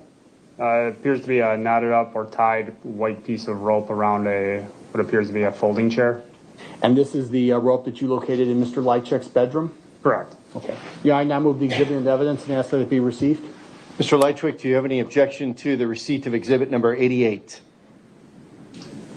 The defendant is refusing to acknowledge the court. Exhibit 88 is admitted. Thank you. Now, Detective, turning your attention to what has been marked as State's Exhibit number 89, do you see that on your screen as well? I do. And can you please identify what is depicted on this photograph, sir? Again, it appears to be a white rope knotted or tied on what appears to be the leg of a folding chair. And this is the same rope that was recovered in Mr. Lychwick's bedroom, sir? Correct. Yeah, I now move the exhibit into evidence and ask that it be received. Mr. Lychwick, do you have any objection to the admission of exhibit 89? Mr. Lychwick is not acknowledging the court. Exhibit 89 will be admitted. And Detective, I have one additional photo for you at this point. This has been previously marked as State's Exhibit number 90. Do you see that on your screen as well, sir? I do. Okay, can you please tell us what is depicted in this photograph as well? Yeah, it appears to be a white rope, either knotted or tied. This looks like the back of the folding chair. And you are asked that this exhibit be received into evidence as well. Mr. Lychwick, do you have an objection to exhibit 90 being received? The defendant is not acknowledging the court. Exhibit 90 is admitted. Thank you. And at this point, I would ask permission to publish all three exhibits to the jury.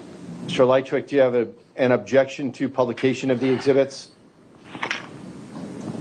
The defendant is not acknowledging the court. Those exhibits may be used with the jury.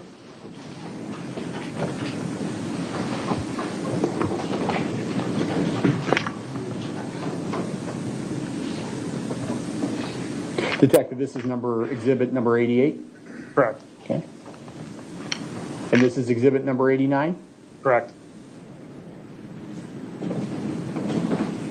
And finally, this is exhibit that you justified to number 90. Is that right, sir? Correct. Thank you.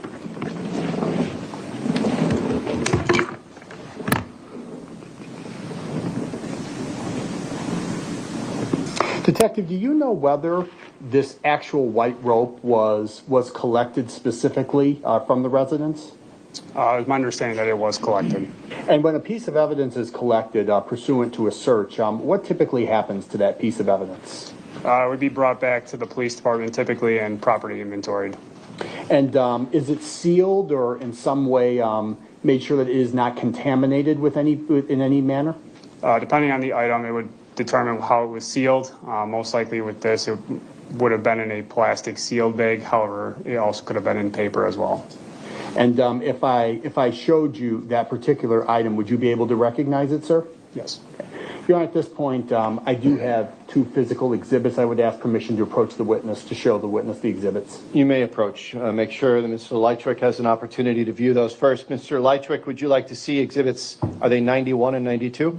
They are actually 145 and 145A. They're a little bit out of order. Mr. Lychwick, would you like to view exhibits 145 and 145A? All right, Attorney Tombasco, you may approach the witness. Thank you very much.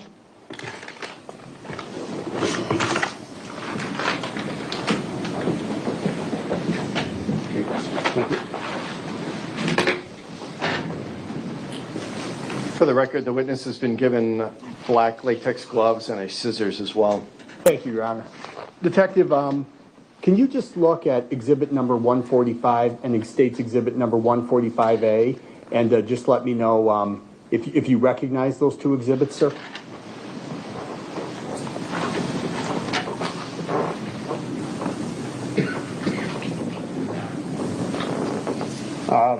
Based on the description, it appears to be what we just talked about. However, I don't believe I was the one to package them. I see. And those exhibits are sealed, is that correct, sir?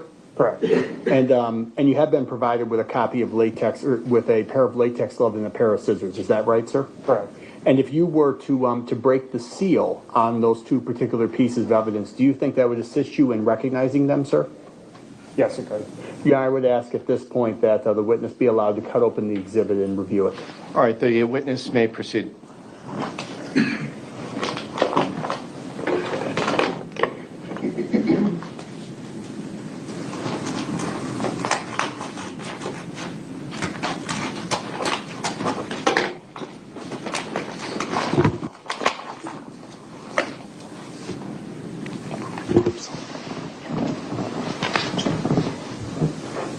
Okay.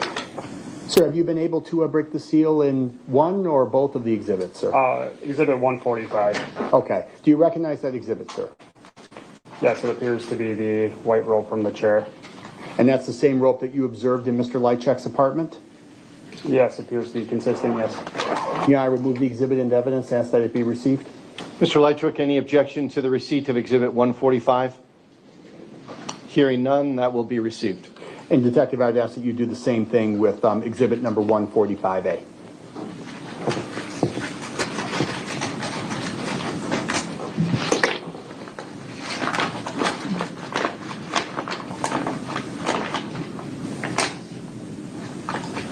And that has been done, sir? Correct. Do you recognize the what is depicted in exhibit 145A? Yes, it appears again to be the white rope from the chair. And this is from Mr. Lychwick's apartment as well, sir? It appears to be consistent, yes. Yeah, I'd ask that this exhibit be received into evidence as well. Mr. Lychwick, any objection to the receipt of Exhibit 145A? Hearing none, it will be received. Thank you. Judge, at this point, I would ask that the witness be allowed to show both exhibits directly in front of the jury. If they could just do a walk, two passes back and forth so the jury can see it. Mr. Lychwick, any objection to the use of the exhibits with the jury? All right, the detective will be permitted to use the exhibits both together with the jury.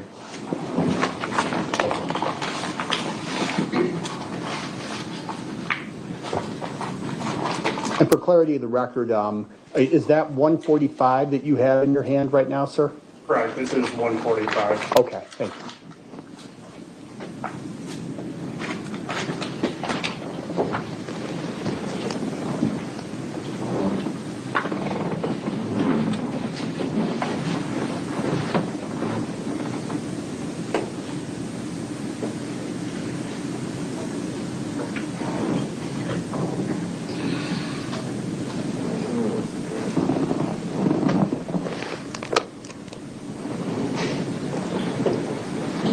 The record will reflect the witnesses walked back and forth in front of the jury with 145.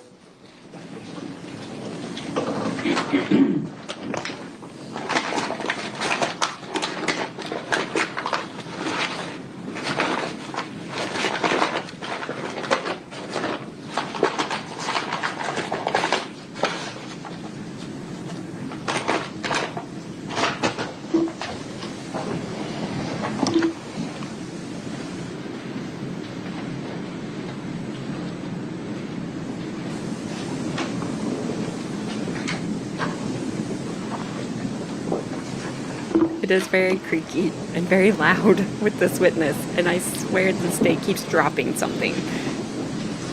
And he has now done the same with 145A. Thank you very much. Detective, based on your role in this particular investigation, what, if anything, is the significance of those two pieces of rope that you just displayed for the jury? It's my understanding that the rope on the chair was consistent with the rope located on the decedent. Detective, you just testified regarding your role in the search of the defendant's bedroom. Did you also participate in a search of the defendant's living room? Yes, I did. And did you locate any items of significance to you during your search of the defendant's living room? Yes, I did.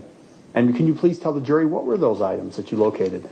There were numerous files, photographs, articles in the living room area, either outside or inside file cabinets, or something of that similar nature, some of it including case reviews on prior criminals and notes on them or operations. Was there one particular operation that caught your attention, sir? Yes. And was that an operation that was detailed as, quote, Operation Slop Shop? That's correct. And did you locate any notes that contained the phrase Operation Slop Shop? Yes, I did. And if I showed you that here today in court, do you believe that you would recognize it, sir? Yes. Your Honor, I would ask again the court's permission to approach the witness to show a physical exhibit. Which exhibit is this? This is exhibit number 146. Mr. Lychwick, would you like an opportunity to review 146 before it is used with the witness? Mr. Lychwick remains unresponsive. Therefore, Attorney Tombasco, you may approach. Thank you very much.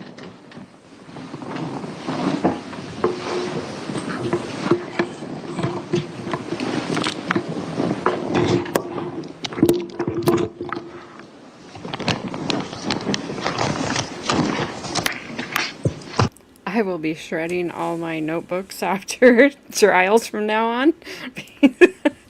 If that's what's going to get me in trouble. Also, Flashman, don't keep notes. Because Flashman is the researcher. Welcome to the slop shop. Oh man, of course it would be a two-line crew sound. That's all I think about whenever they say slop shop. That's what I go in my head. Welcome to the shop. I don't know, because he apparently is going to have this hit list too, and I don't know, but I would be in trouble. I'm very careful anymore about what I look up. I do like how this judge is like that, Haley, because Daryl Brooks' trial probably could have been a week cut off of it with all the, and I understand why she did it, but Judge Doro did so much for the, like, just so the record's clear and for the record, but it was repetitive. This guy's like, don't answer me, don't answer me. Don't care. I'll make a record about it later. And he has. And I think he's handled it well. This guy's not, at least he isn't being like super combative at the moment. Not like he was yesterday when we started and he just came in, at 100 already. Yeah, I mean, he's already taken the Quaalude a couple hours before he came into the courtroom, so now he's already passed out. Yeah, now he's sleeping. Now he's sleeping. Yes, never write down your crimes or perhaps other people's crimes. True. No, seriously though, I don't understand why criminals think they're going to get away with it. They look through everything. You're going to put that in a dang journal? What the hell's wrong with these people? Yes, and he's okay. They have been checking on, like, the deputy is right there. I know you can't see him right now, but there's a deputy there that has almost been staring at him. And the judge made a record yesterday about how when he was sleeping, he never nodded off. Like his head never came forward, like he was falling asleep. He just has his head down. He's just not talking.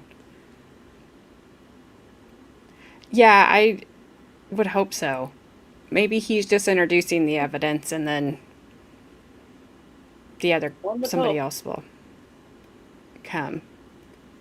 Was yesterday? Yes. Yesterday was when he claimed he was too sick to come to court. So we are... Day 2 of him still being sick. We're on the second part of day 2 of the whole trial. It gets confusing. So he hasn't... We saw his big blow up yesterday when he got to court. So, yeah. He does have a tear in his stomach, apparently. Apparently. My God. Maybe he's slowly losing blood. I mean, I don't know what's happening. I don't know. We can't see his face. Can't see his stomach, can't see his arm cross, can't see him not responding, can't see anything. All you see is the back of his head. He may... I don't know, Snipe. Flashman probably knows. I think he's stalling. Obviously, he's stalling. And had the judge have said, fine, like, we'll wait, we'll give you a day, he would have stalled when he got back. Right. There was no amount of time. He's the one that has released his attorneys. He's the one that, he's put himself where he is. And like I said, if he did have evidence, like he says he did, in his quote, whatever that opening statement was, then you would want an attorney to say, yeah, okay, this is this and this is what happened. The police messed with this, and they threatened me here. Because we know what happens, but I don't think it happened here.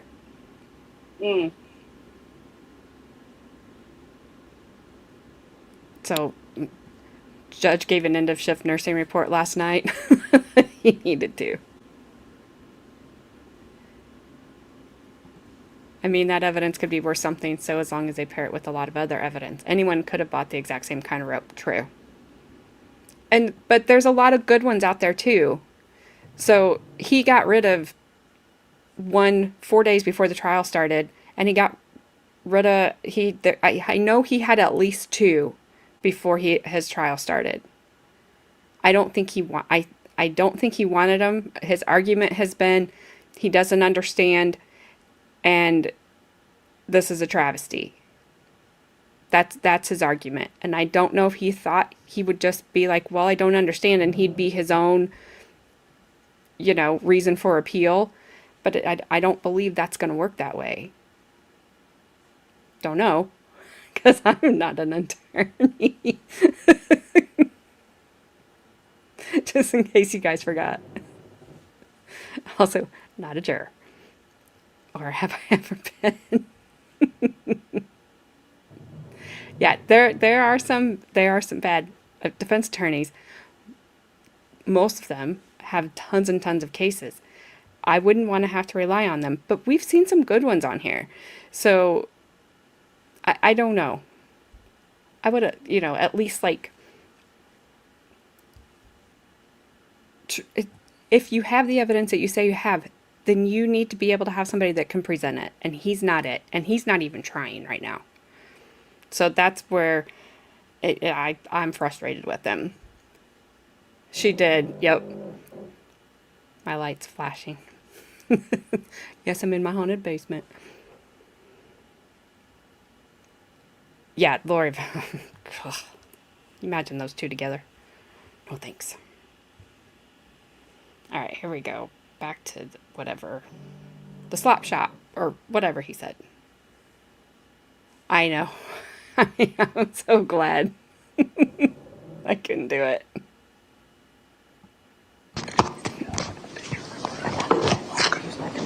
Okay. And the detective, can you please describe what you are looking at for the jury? Yes, it appears to be approximately a half sheet of a computer paper with handwriting on it. Is the deceased's name, Carlos Maldonado, indicated in any way on that exhibit, sir? Carlos Maldonado's name is on here, correct. And is that the exhibit that you located in the defendant's living room? Correct. And does that fairly and accurately depict the note as you found it when you participated in the search of the defendant's residence? Yes. Your Honor would now move the exhibit into evidence and ask that it be received. Mr. Lychwick, any objection to Exhibit 146? Hearing none, it is received. And Your Honor, I have a digital copy of that exhibit. It's been referenced as exhibit number 146A. I would just ask permission to publish that to the jury. Mr. Lychwick, any objection to Exhibit 146A being used for publication purposes with the jury? There is no objection, therefore it may be used. Good to go.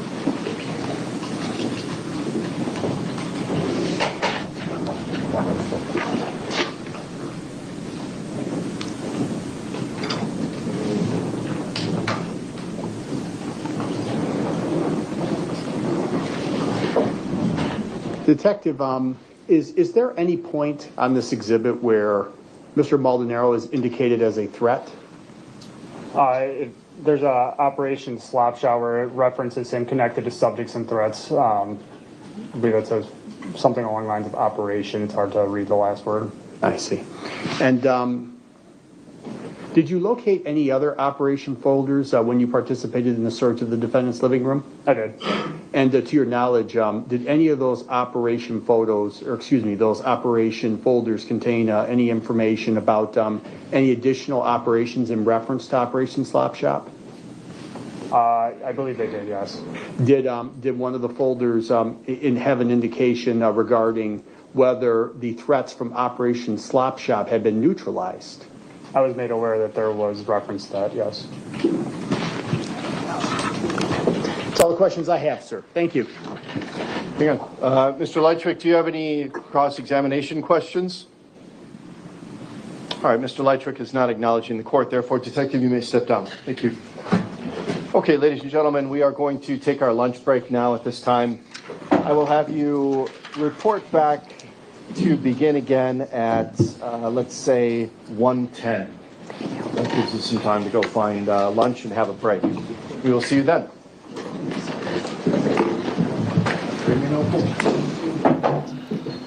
Hang on, Deidre. I'll look because I can't remember if he was 46 or 56.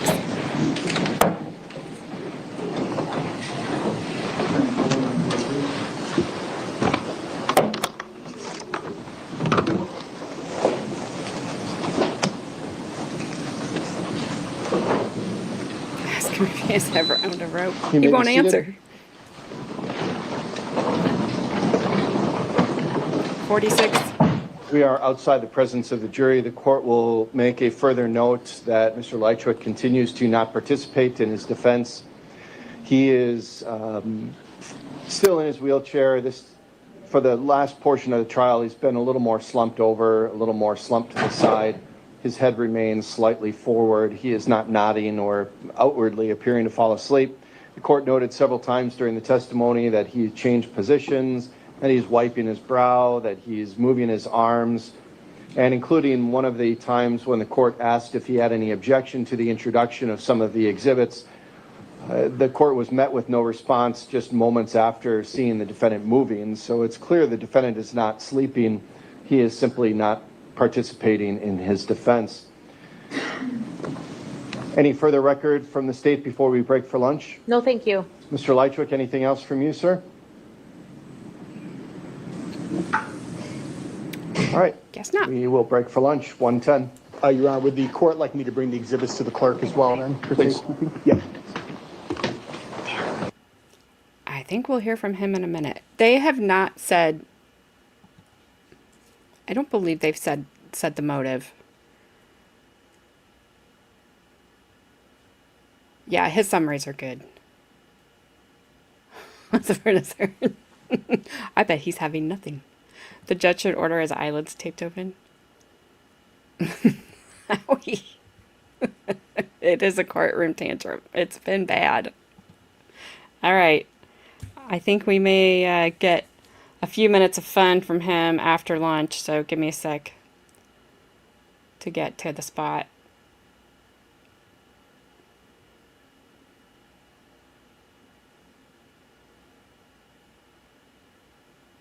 Ooh.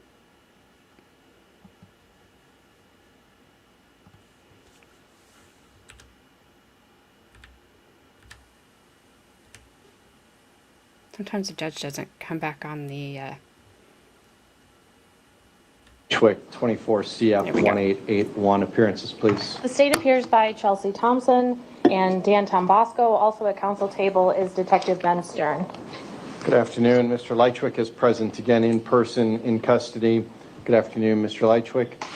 Also present is Attorney Pablo Galaviz as standby counsel. The court will make a record that Mr. Lychwick, again, consistent with this morning, is produced in his wheelchair in jail orange. The court notes that Mr. Lychwick's hair appears to have been combed or slicked back a little bit better, so he is not as disheveled as he was earlier today. Mr. Lychwick, did you have an opportunity to retrieve all of your trial notes and exhibits and things like that from this morning? Are you going to Test these proceedings. I am here under duress. I am not well. Did you want to retrieve your trial notes and exhibits to assist you in court today? No. Mr. Lychwick, I want to be able to address the jury and tell them what I'm going through and what you put me through and what I think of you.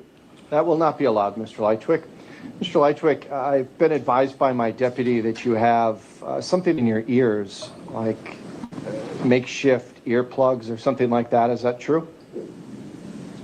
That's my business. That's true, and they're going to stay there, as far as I'm concerned. I just want to make sure that you are still going to be able to hear the proceedings, that you hear me, you hear the witness testimony, and things like that. So that's why I bring it up. As long as you can hear, I'll let you proceed with the makeshift earplugs in, if that's your choice. If at any point you can't hear, though, I want to know that so that we can either make accommodations for it or have them removed. Understand? I don't understand you at all, because I can hear fine. I just am not up to processing what I hear or dealing with it. And you know that. You must know that. Anything else you want to state for the record before we continue, Mr. Lychwick? Again, I protest these these proceedings. I am here under duress. This trial is a sham. I am being railroaded. I don't think you are morally fit to be a judge. As soon as I can sit down and write a letter, I am going to complain to your boss, Judge Bugenhagen, and I am going to write my state representative and the congressman and complain about the way I've been treated these 18 months. And now, Boogernoggin? drag me from my sick bed this morning. What did he say? Boogernoggin? I wonder what your veracity and sanity is, Judge. Moss. Mr. Lychwick, do you want an opportunity to get dressed in civilian clothes? I don't know. Boogernoggin. I am saying nothing more. This is an outrage. This is not rational. All right, then we will bring the jury in. Anything else from the state before we proceed? I provided another stack of the paper exhibits that contain both photos. The PowerPoint presentation I'll be going through with Aaron Christensen. Is there no Judge Bugenhagen? Whatever. Whatever he said. Is he making reference to that? Or is he... I don't know. Also, I think... Oh, here comes Hera. Pablo Galaviz, or whatever his last name is, was one of the defense attorneys for Jesse Kershesky, Miss Eye Drops. I think that was him. He was the one who stated in his opening statement, and he made I just don't think you should talk in absolutes during that. Like this attorney did, not this one whose back is to us, but the man. That there had been no cases in the world where anybody had ever lost their life due to ingesting eye drops. And I knew that wasn't true. I knew that wasn't true just by watching true crime. Yeah. And I was like, you should never say stuff like that. Just like the guy saying that there's no, there's no cases ever about the bullets or whatever he was saying that from. Like, yeah, like don't say that. Well, the other thing that's super frustrating for me is that they don't show their faces. They just show the back of their heads. Why isn't there a camera facing the other way too? I would say that's the judge. That's annoying. I agree. I wish there was one facing back, but I would say that was the judge's call. Annoying. Yeah. But I don't know. I hope he does write that letter to Judge Buganoff or Bugenhagen. Because there is a Judge Paul Bugenhagen in Waukesha. It sounds like that's where he would be too, but this is absolutely ridiculous. Can't even see them talking. How do we know that's actually them? I don't know. Yeah. You see their heads moving, but you don't see them actually speaking or what they look like. It's just awkward and weird. It was. I'm expecting there to be like a word bubble pop up. It'd be like, oh, this is the woman speaking now, or this is the defendant speaking, The defendants would just say, Z, that he's sleeping.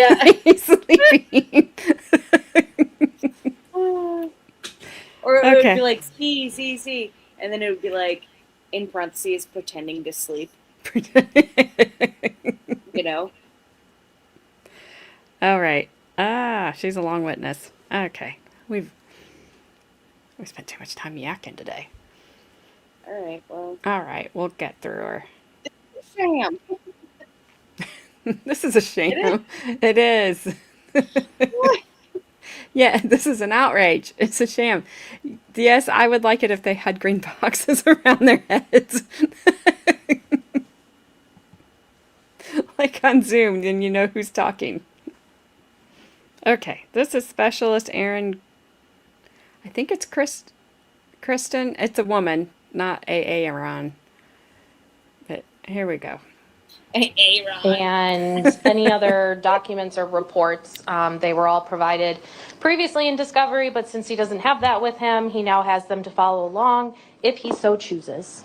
All right, the court will also note that Mr. Lychwick still has a notepad and pen. He has a stack of exhibits and a stack of exhibits and pictures in front of him. He does have water. And Mr. Lychwick, if at any time you want to take a break and go down and retrieve your other trial materials, we can make that accommodation. But at this point, we will proceed. We'll bring in the jury.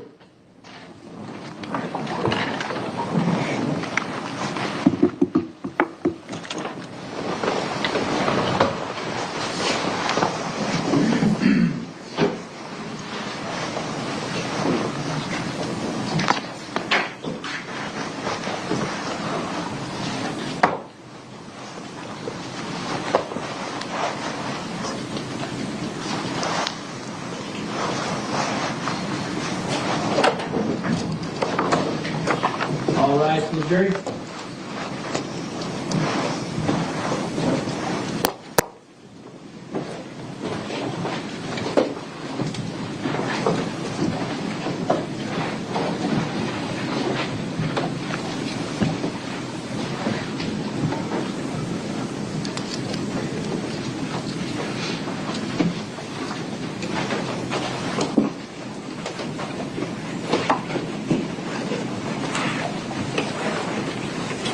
Thank you. You may be seated.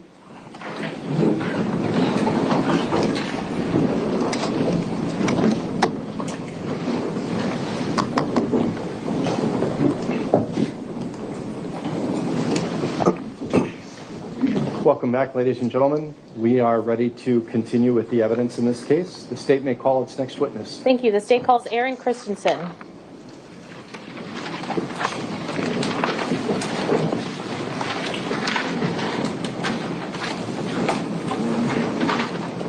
Please come up to the witness stand, and when you get up here, remain standing and raise your right hand to be sworn in by the clerk.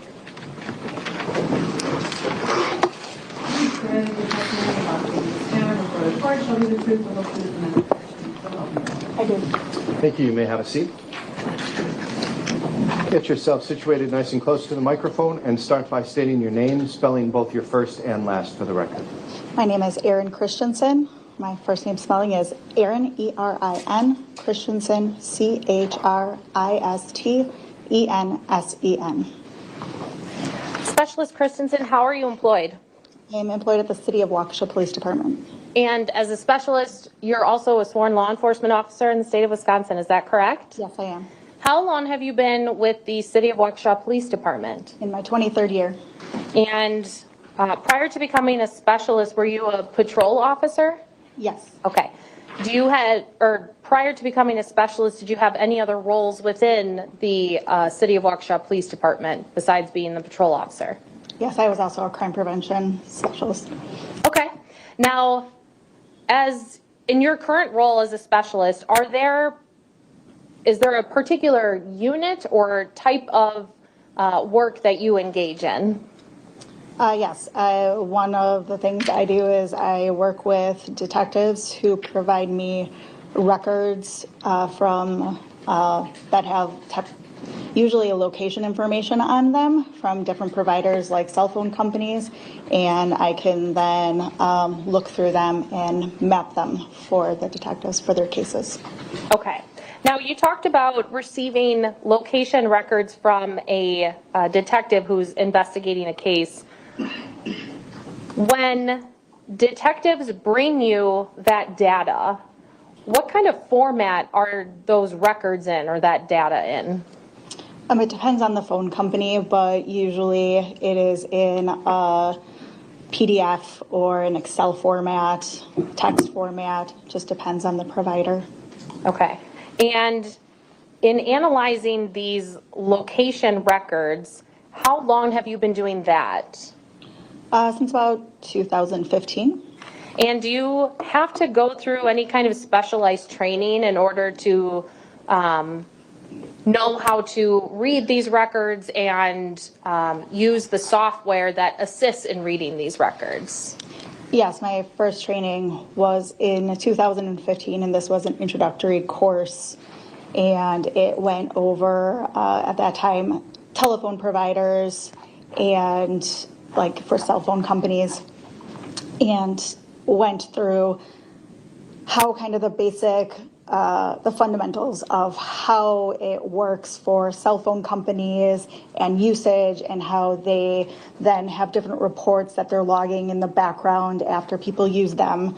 And then we're able to get those reports potentially and then use that information that are on those along with something called a cell site list and map those records.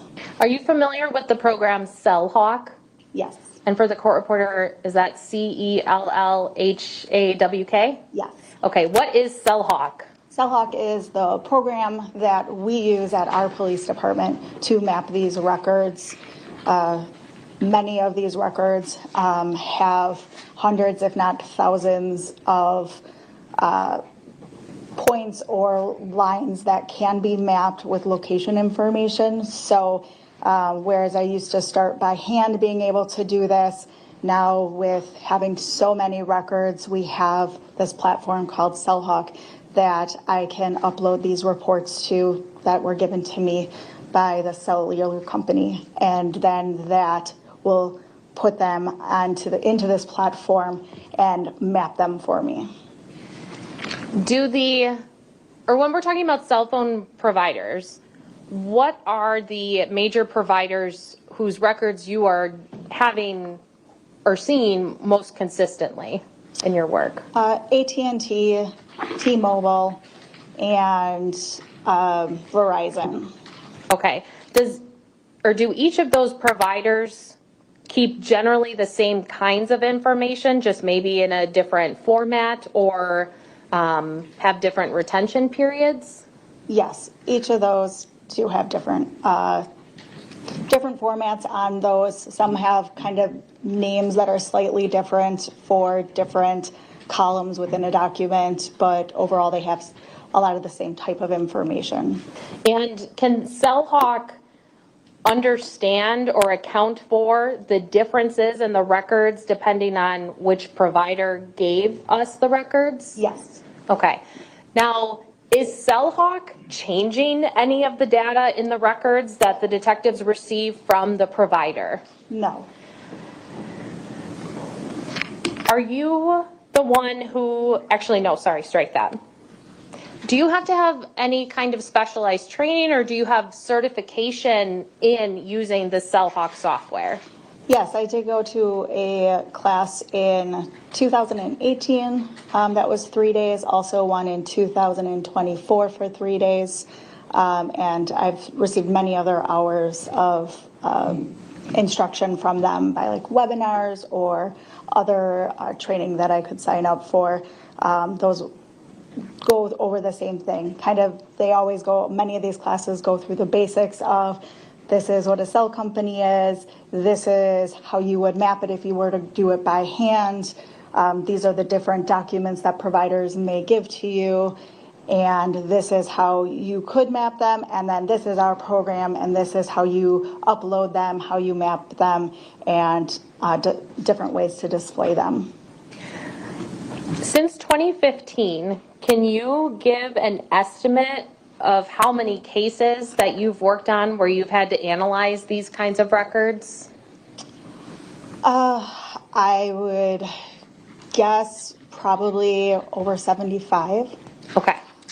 Now, when you are inputting this data into CellHawk and it provides you with the output, whether that is you can view it in a static view, meaning it doesn't move, or you can create an animation based on the data, do you need to know any details about the underlying investigation in which the detective, sorry, I got distracted. When you are performing this analysis, when the detectives bring you these records, do you need to know anything about that underlying investigation? I don't need to know. What is what if any information do the detectives provide to you when they give you these records? Sometimes they'll provide me with dates of interest, times of interest, or time spans of interest, maybe other phone numbers that they're interested in. Okay, now if, let's say, because we are going to eventually talk about records in this investigation, if you received records from AT&T for an individual identified as Carlos Maldonado, do you know Carlos Maldonado? No. Do you need to know him or know anything about how he's involved in a case in order to do your job? No. Moving on then, were you asked to assist in a death investigation that started after remains were found at 1512 East North Street on October 30th of 2024? Yes. And was that Detective Ben Stern sitting next to me who came to you to ask for your assistance in mapping records he received from cell phone providers? Yes. Were you able to take those records and upload them into CellHawk and create the animations or the static views of those records? Yes. Did you also prepare a PowerPoint for your testimony today that encompassed all of those results? Yes. Okay. Madam Clerk, can you please turn on the screen in front of the jury? In front of the witness.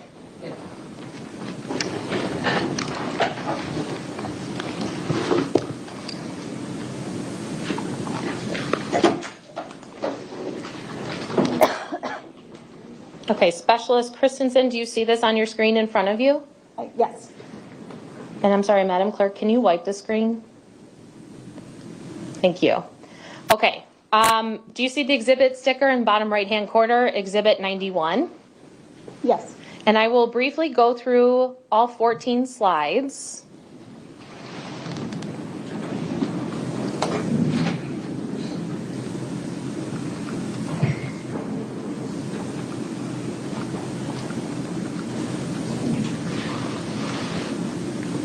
Okay. Having briefly reviewed all 14 of those slides, is this an accurate representation or accurate copy of the PowerPoint you prepared for your testimony today? Yes. I would move Exhibit 91 into evidence and ask to publish to the jury as we go through it. Mr. Lychwick, any objection to the admission of Exhibit 91? In light of what we discussed when I returned from break, your question is ridiculous, Your Honor. I have nothing to say anymore throughout these proceedings today. Mr. Lychwick, that's your first warning. Mr. Lychwick, that's your first warning that the court's going to give you about talking back to the court and talking out of order. The question was whether or not you had an objection to Exhibit 91. Do you? All right. Without a response from the defendant, that exhibit will be admitted into evidence. Thank you. And I would ask that it be published as I go through it with the specialist. Mr. Lychwick, any objection to the publication of Exhibit number 91? Without response, that will be allowed to be used with the jury.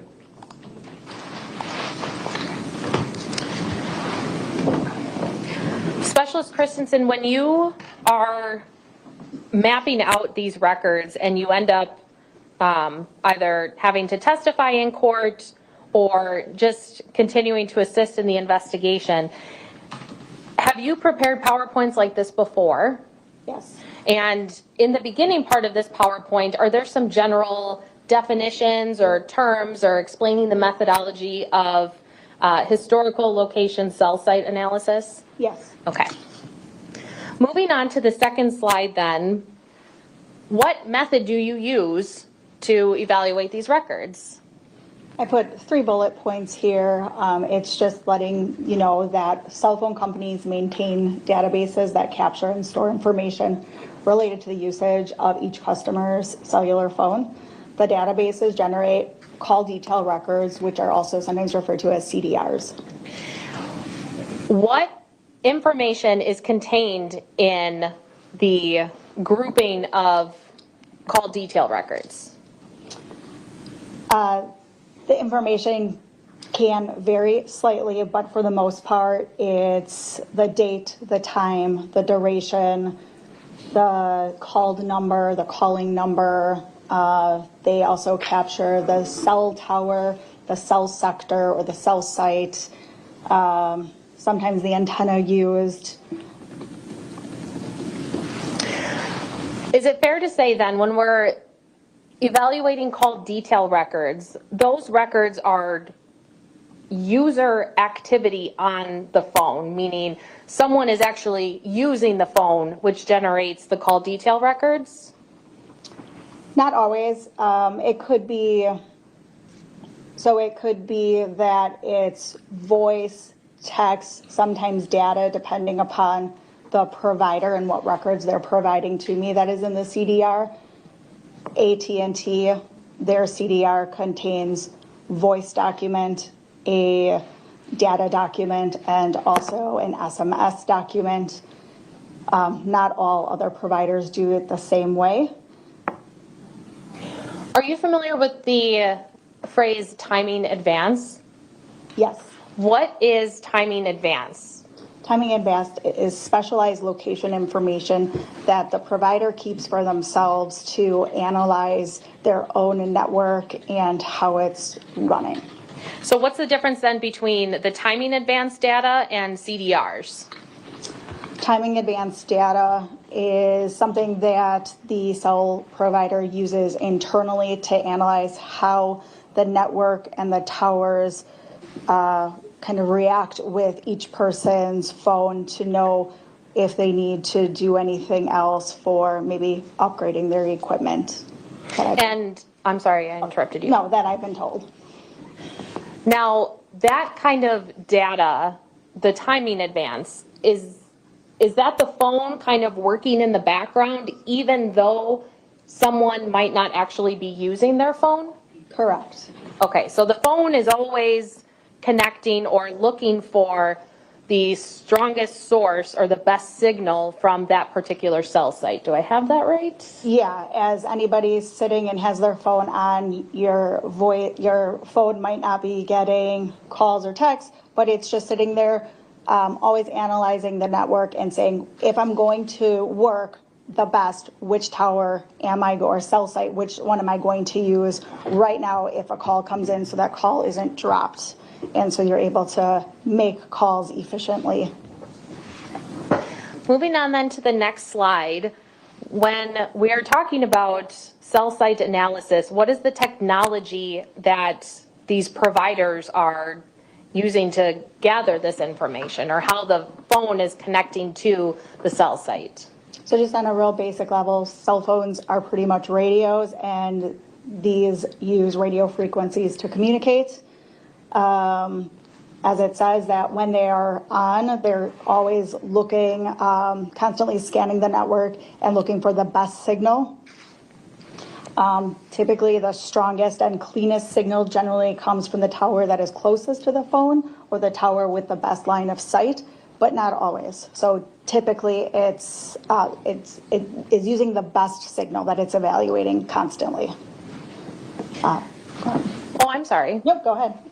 Okay, now we've talked about cell sites, and is there a difference between a cell site and a cell tower?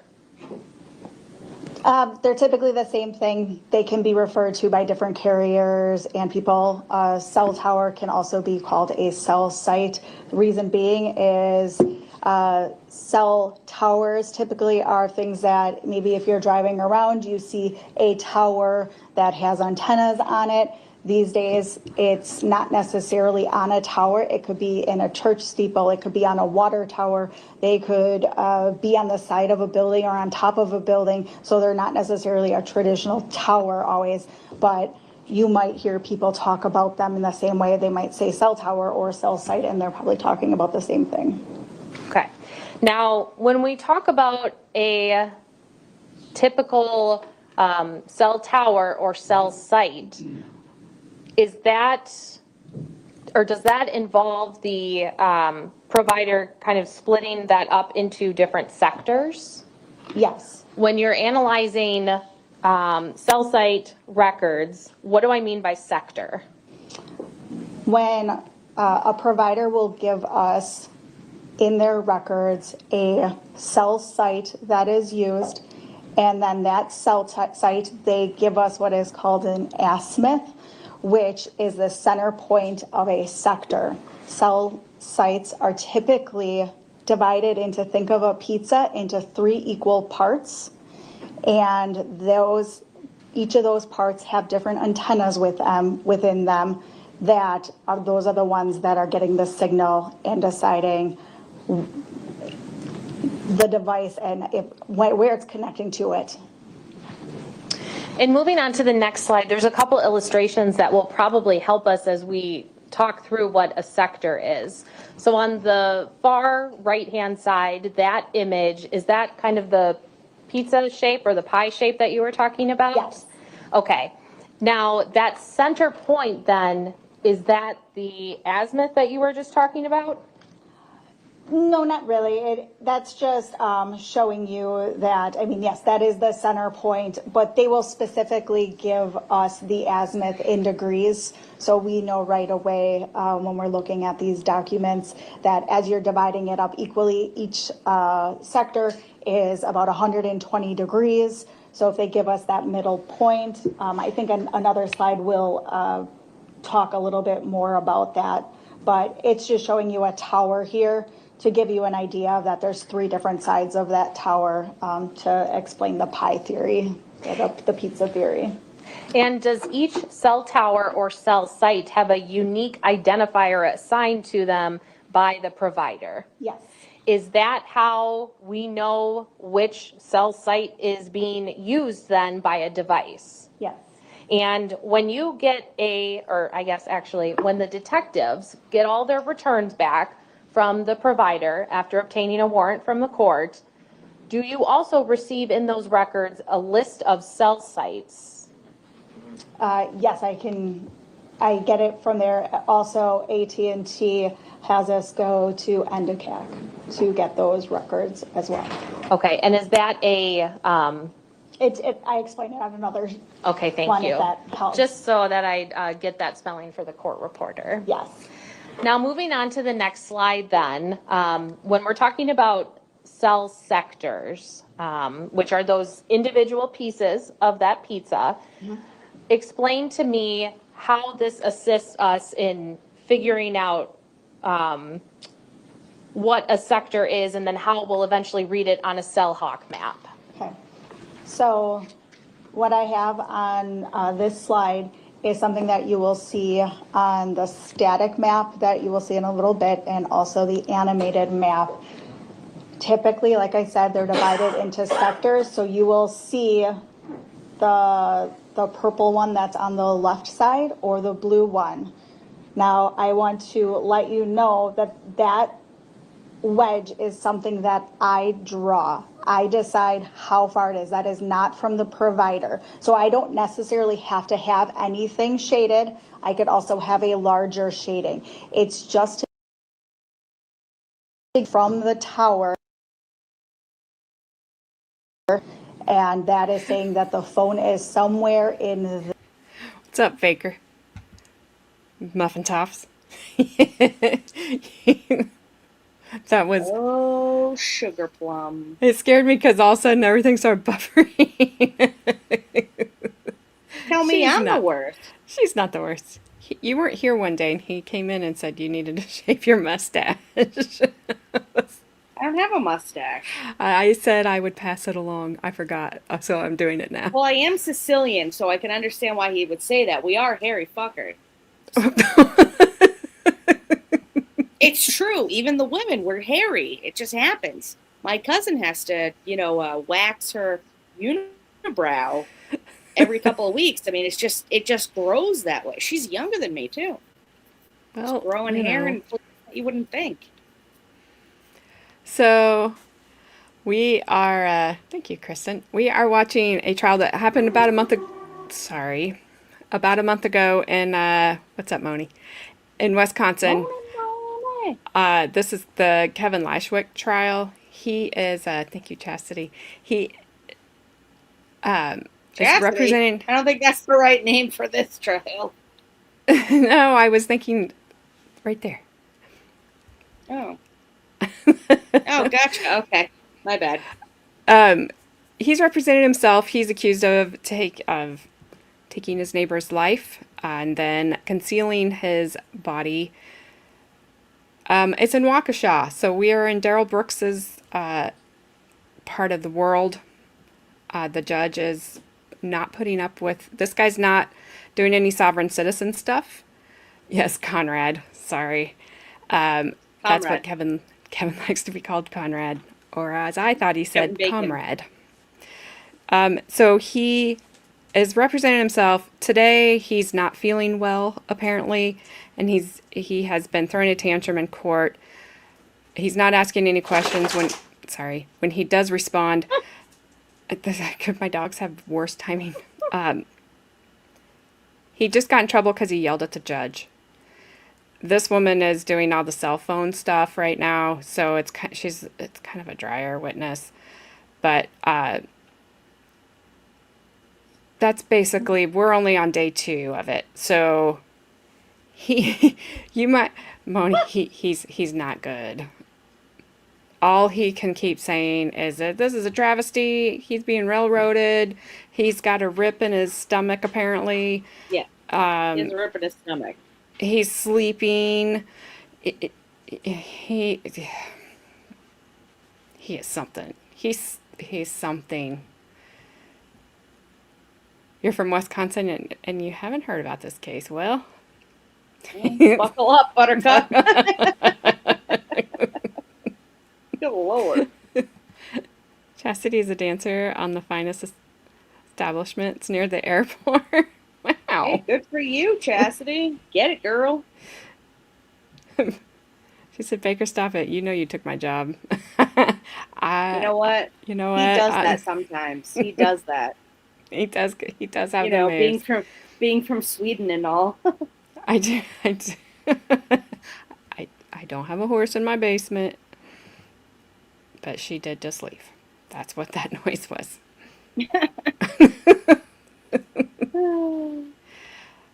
Yes, he questions the judge's rationality. He's a treat. He's a treat. We only see the back of him, and his hair is not as dark as what it is on thumbnail because, you know, they don't let you do that in jail. Yeah. So he's very gray. And he looks like a straight biker on the thumbnail. He Sons looks of straight Anarchy or something. Crazy. So where he hid the body was right outside the apartment complex under a mound of like branches and twigs.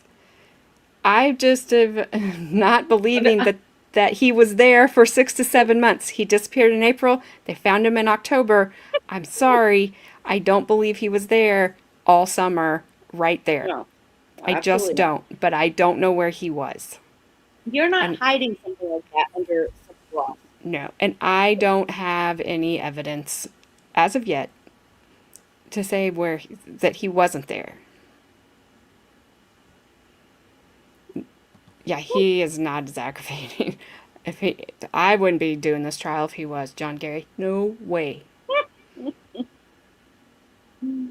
Thank you, Ash. Also, I was hoping maybe Iris would have came in with them because Iris thinks I have streamed from a haunted basement, and she always blesses me. Well, that would have been funny if she came in and then your dog wasn't in view, and all of a sudden she heard the fap thing.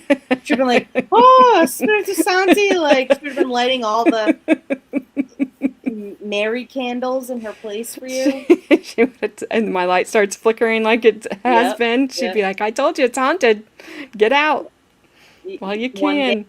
One day when she comes in, you just have to have Miss Camp stand near the light switch and just flicker it a couple of times just to mess with her.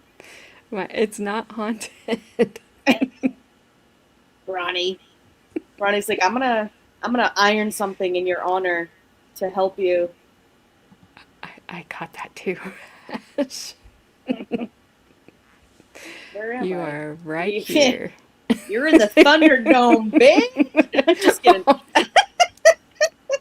Wake up! Here we are. I am not twerking. Who's twerking? No, she saw the guy on the pole. Go back to the beginning. Hear all about the pole. That may or may not have happened. No, Snipes. No, Snipes. No.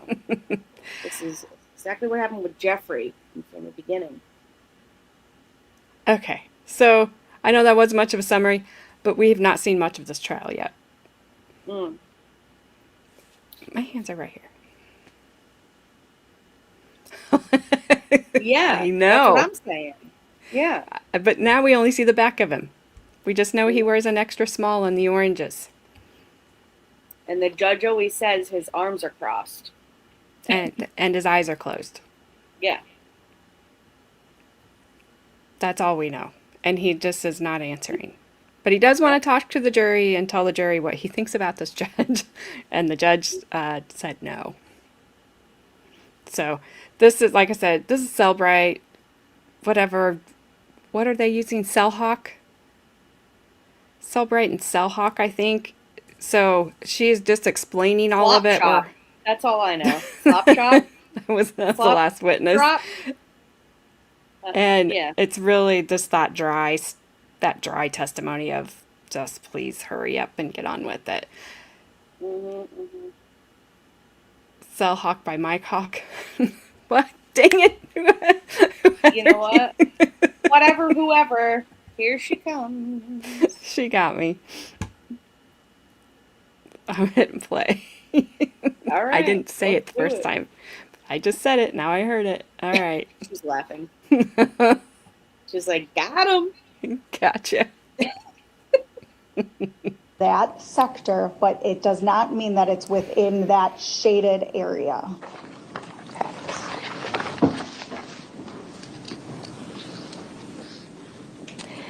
If, when you are reviewing records that you've been given by the detective who got it from the provider, if you are only seeing CDR records in this return without any of that timing advance or another type of advanced location data, could you have larger breaks in or larger gaps in the records that you're looking at? Yes.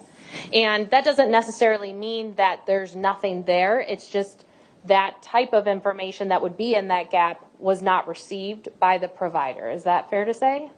Or from the provider? Yeah, the CDRs show usage, whether they're making kind of calls, texting, or receiving them.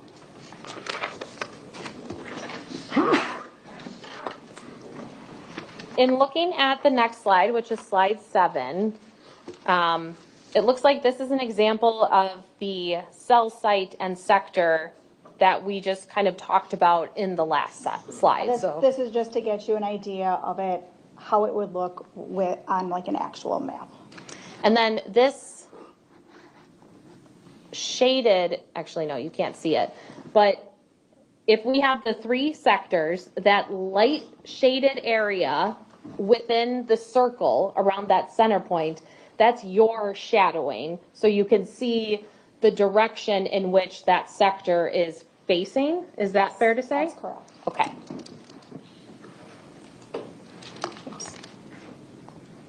I'm not saying that, Ash. You referenced an azimuth earlier. Does this slide help explain that a little bit more? Yeah, so to kind of break down how we think about the degrees, you can think of it as a clock. So if you were looking at 12 o'clock, that could be 0 degrees, which is pointed north. Cell phone companies will let us know that azimuth. So if it is at 0 degrees, that means that the sector will go to 60 degrees and then to 300 degrees the opposite way, and then so on around it. Now with this slide here, slide 9, this is an example of timing advance measurements. Is that correct? Yes. In the case that Detective Stern asked you to assist with, in terms of analyzing phone records, did you receive timing advance records for phone numbers for either an individual named Carlos Maldonado or Kevin Lychwick? For Maldonado. Okay. Now, can you explain then these arcs on the timing advance? Yes. So the point that comes together, the middle of the pie for that sector, that is where the cell site is. And then the sector goes out from it. And then the timing advance has a measurement on there or a number that gives us a distance from the measurement from the cell site to the device at the time of connection. Are you able to tell from those arcs where exactly a device is located on that arc? No. Why not? It is not giving me a specific point on the arc. It's just saying it's likely this distance from the center in this sector on that arc somewhere. Okay. How would you be able to obtain an exact location if the timing advance just tells you an area on the arc in that sector that a device would be? Is there a way to do that? There's different ways with communicating to detectives, so they could potentially get video from somewhere, or other types of records, potentially, other types of location records as well. Okay, so if we're talking about the detective has to go to an area in that sector that we've talked about, that requires them to physically go. Is that fair to say? Yes. Okay, and they would have to drive around the area and either look for cameras or look for anything that could corroborate or try to narrow down the location of that device within that sector. Is that correct? Yes. Okay. Now, in this case, you talked about, or I referenced to you, an individual named Carlos Maldonado. So now that we are moving into the specific records you reviewed, what is this slide detailing for us? This is just letting you know that Detective Stern provided them the records for me. He asked me to look at activity on April 14th, 2024. It gave me the device phone number. It was from AT&T. The records he provided included subscriber information, the declaration about the records key, which tells me little intricacies about how to read the records, and various usage reports. And then he also provided me with a Google location data from his Google account, and then other specific usage documents and authenticity. When we're talking about that declaration or authenticity, what kind of document is that? That's that whoever was at that phone provider pulled those and are saying that they're true and accurate. Okay, and that's something that comes with each set of records. Is that fair to say that you've analyzed? Yeah, typically. Okay. As you are reviewing, and I guess first I should ask, the phone number for Carlos Maldonado, was that serviced by AT&T? Yes. Okay, and now once you get those records from AT&T, do they give you a cell site list or tell you specifically how to read these or interpret these records? AT&T does not provide a cell site list on some of their documents. They do have some location information on them.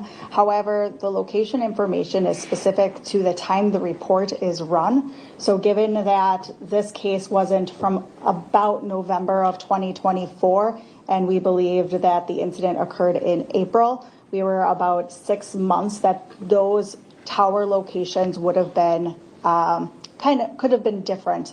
So the stuff that was on the report. So we are directed to get and best practice is to get a cell site listing from the time of the incident.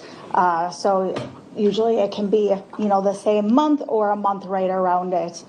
And I was able to get one through the National Domestic Communications Assistance Center, which is under the Department of Justice. And I got that cell site list from April of 2024.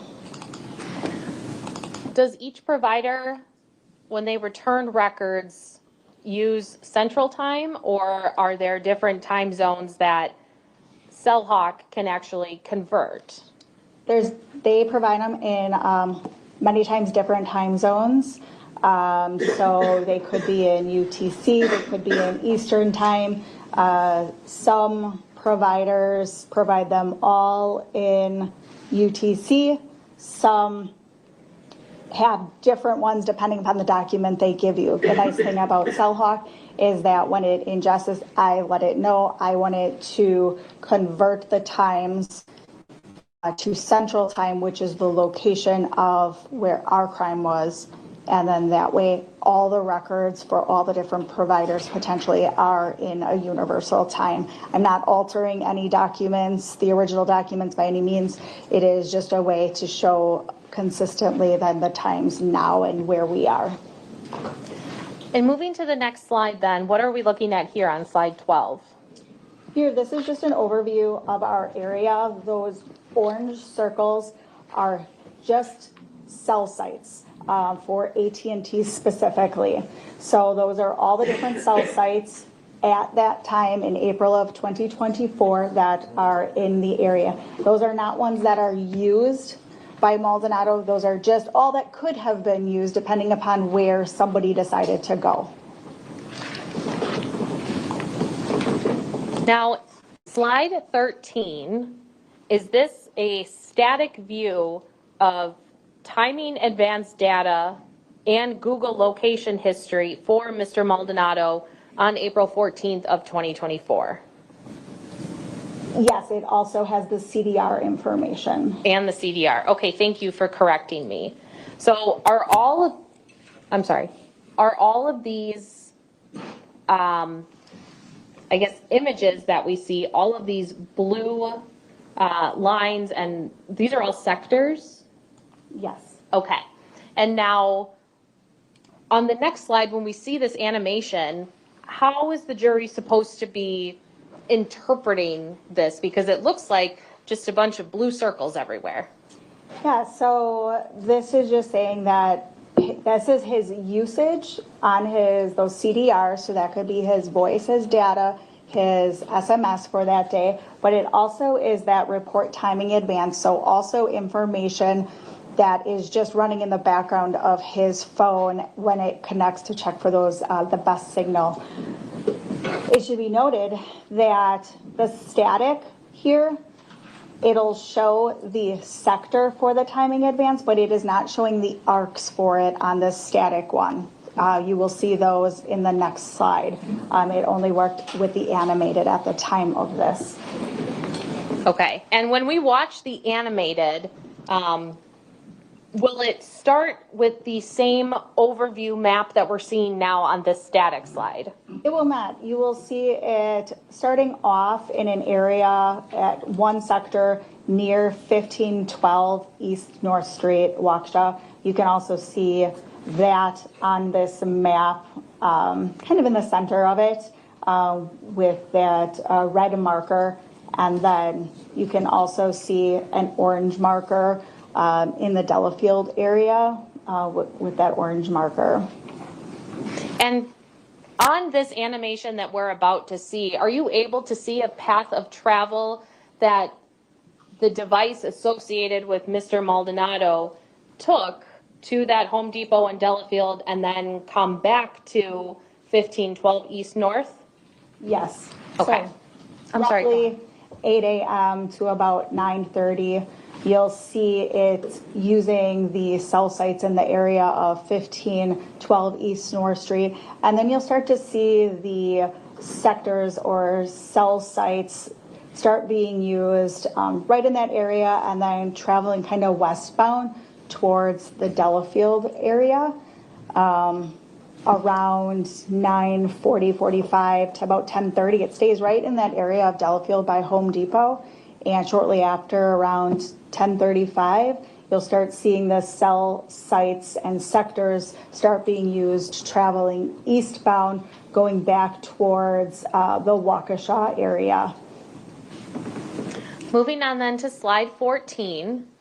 On the right-hand side, kind of in between the map and the key, there's a gray column with what looks like different toggles and buttons on the bottom. Do you see that? Yes. Is this the CellHawk software? Is this the map that gets generated once you upload all of these records from AT&T? Yes. So this is the CellHawk software, and both of these, the images from the previous slide and this one, are screenshots from that. I then can set the selector at the bottom. So 1 second of time on this animated map equals 5 minutes. So stuff will be pretty quick when you start to see it, but you will definitely see the movement. Okay, and right now, before I press play, can you see that red, I know it's kind of small on the big screen, it's smaller than I thought it would be, the red dot at 1512 East North? Do you see that? Yes. And then a little bit below it, we see a sector, is that correct? Yes. Okay, so what, if I'm understanding correctly, that sector, because that shaded area is what you filled in, so you can't say exactly where in that sector the device is, but this is the general direction, or it'd be within that sector, is that Yes. correct? I think that there was some sort of usage in that sector. Okay, and is that something then you see throughout the day once Mr. Maldonado's device comes back to the building at 1512 East North? Yes. Okay, so I will press play then. Did you want to do the Google locations too? Or Yes. talk about that next? No, we can also talk about that before I press play. So the Google locations, how does that relate to the timing advance in this path that we're about to see? So the Google locations, you will see those as kind of a teal color. Something to note about those is that when I get those records, those are also converted into Central Time by CellHawk. I select in CellHawk to only display bubbles that you will see or markers that are 300 meters or less. If I have a larger one on there, it's going to take over the entire thing and you won't be able to see anything else. So I really narrow it down. You're going to see tiny little teal marks potentially that are like the size of a pen tip. So you have to really watch for them. You will also see the time that they're being displayed. So know that if you don't see the actual mark, it is like probably right behind that time that we're seeing it. And you'll also be able to see that traffic kind of going, I want to say around 8:50. They'll start near that 1512, kind of travel south towards the downtown area of Waukesha, go up Delafield Street to Northview, heading westbound all the way on Northview, eventually get to Silvernail, continue to head westbound onto Hillside Drive in Delafield to Home Depot, and then travel back on 94 eastbound to Pewaukee Road, and then go towards the residence at 1512 East North Street.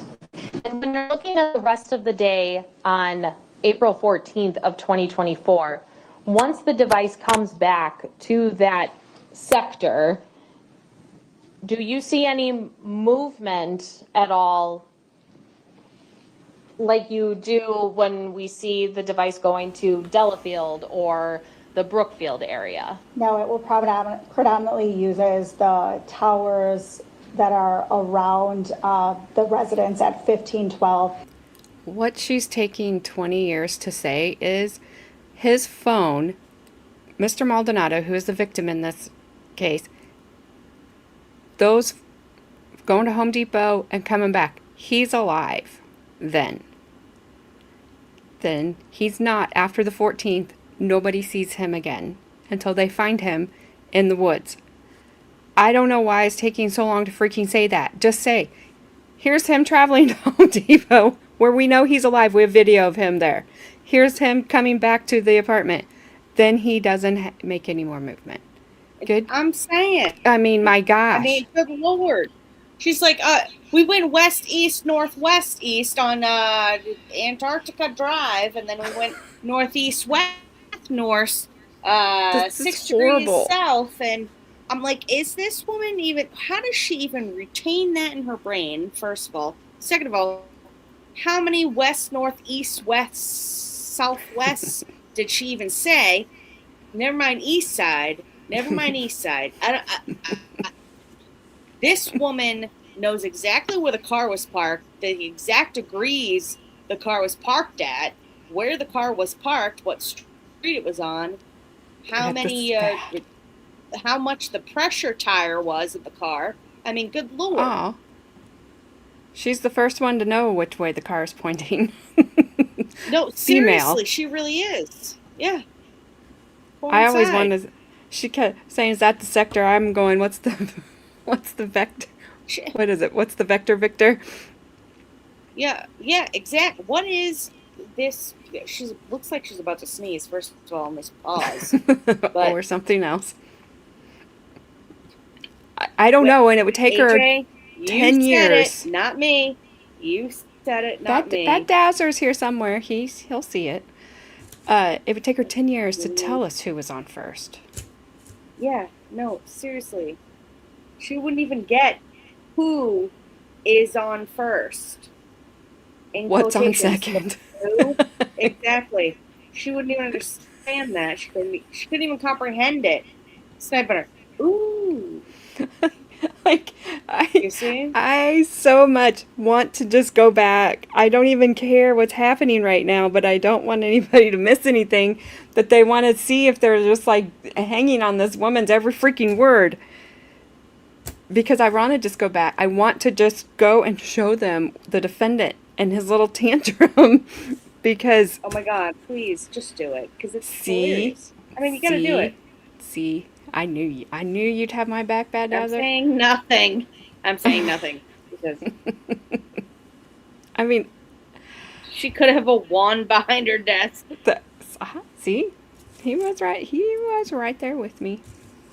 See, AJ has a wand. You just don't know it's a wand because it's a mechanical pencil. It's a pencil. Oh, there she is. Oh, is that Lady Stuckmit's Lady Luck. Sneeze, stroke? What is it? Lady Luck. Bad Dazzler says she has a wand behind the desk. She does. I can't help it. The skit autoplays in my head. Yeah. Mm-hmm. Yep. She'd have to explain that to us, the precise geometry of a baseball field, the history of all I can't even read it. No. That's it. That's too much. What she's doing is already too much. So I can slide. I can slide backwards and show you a little snippet of this defense. This is our last witness that we were going to even watch, but dear, I have no words for her. I can go back and show you 5 minutes of the defendant. The defendant. The defendant being his defendant self, if you would like for me to do that. Do it. It's going to be funny. Trust me, you're going to laugh. It's funny. Go show everyone him being grumpy? All right. Mm-hmm. Grumpy Gus. I shall. I'll show them. This is how I came in yesterday. Schwang. Hey, bestie.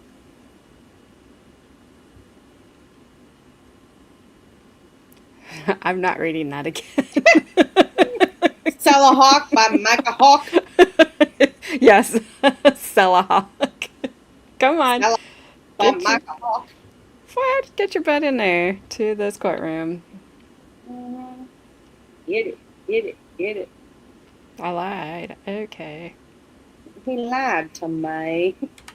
The State of Wisconsin Here we go. versus Kevin Lychwick. There he is. 24 CF 1881. Appearances, please. The state appears by Chelsea Thompson and Dan Tombasco. Also at council tables, Detective Ben Stern. Good morning. Good morning.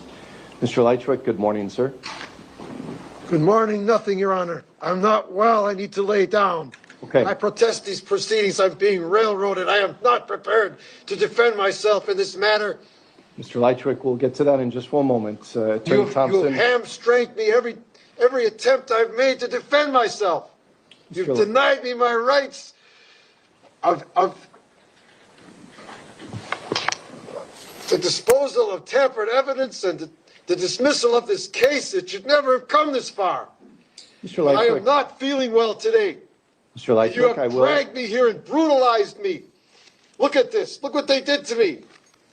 Offered no resistance. They dragged me out of my bed. I question your rationality, sir. Mr. Lychwick, I will let you be heard, but I want to warn you first that if you are speaking out of turn or speaking disruptively or yelling or otherwise causing a disturbance, I may have to remove you from the courtroom. I will let you be heard. I'll let you make a record. Now is not the time to do that, though, okay? Attorney Thompson, is the state in victim rights compliance? Yes, we are. All right, we're here for day 2 of the trial. It's now 9:10 a.m. We were scheduled to begin at 8:30 a.m. We got off to a little bit of a late start.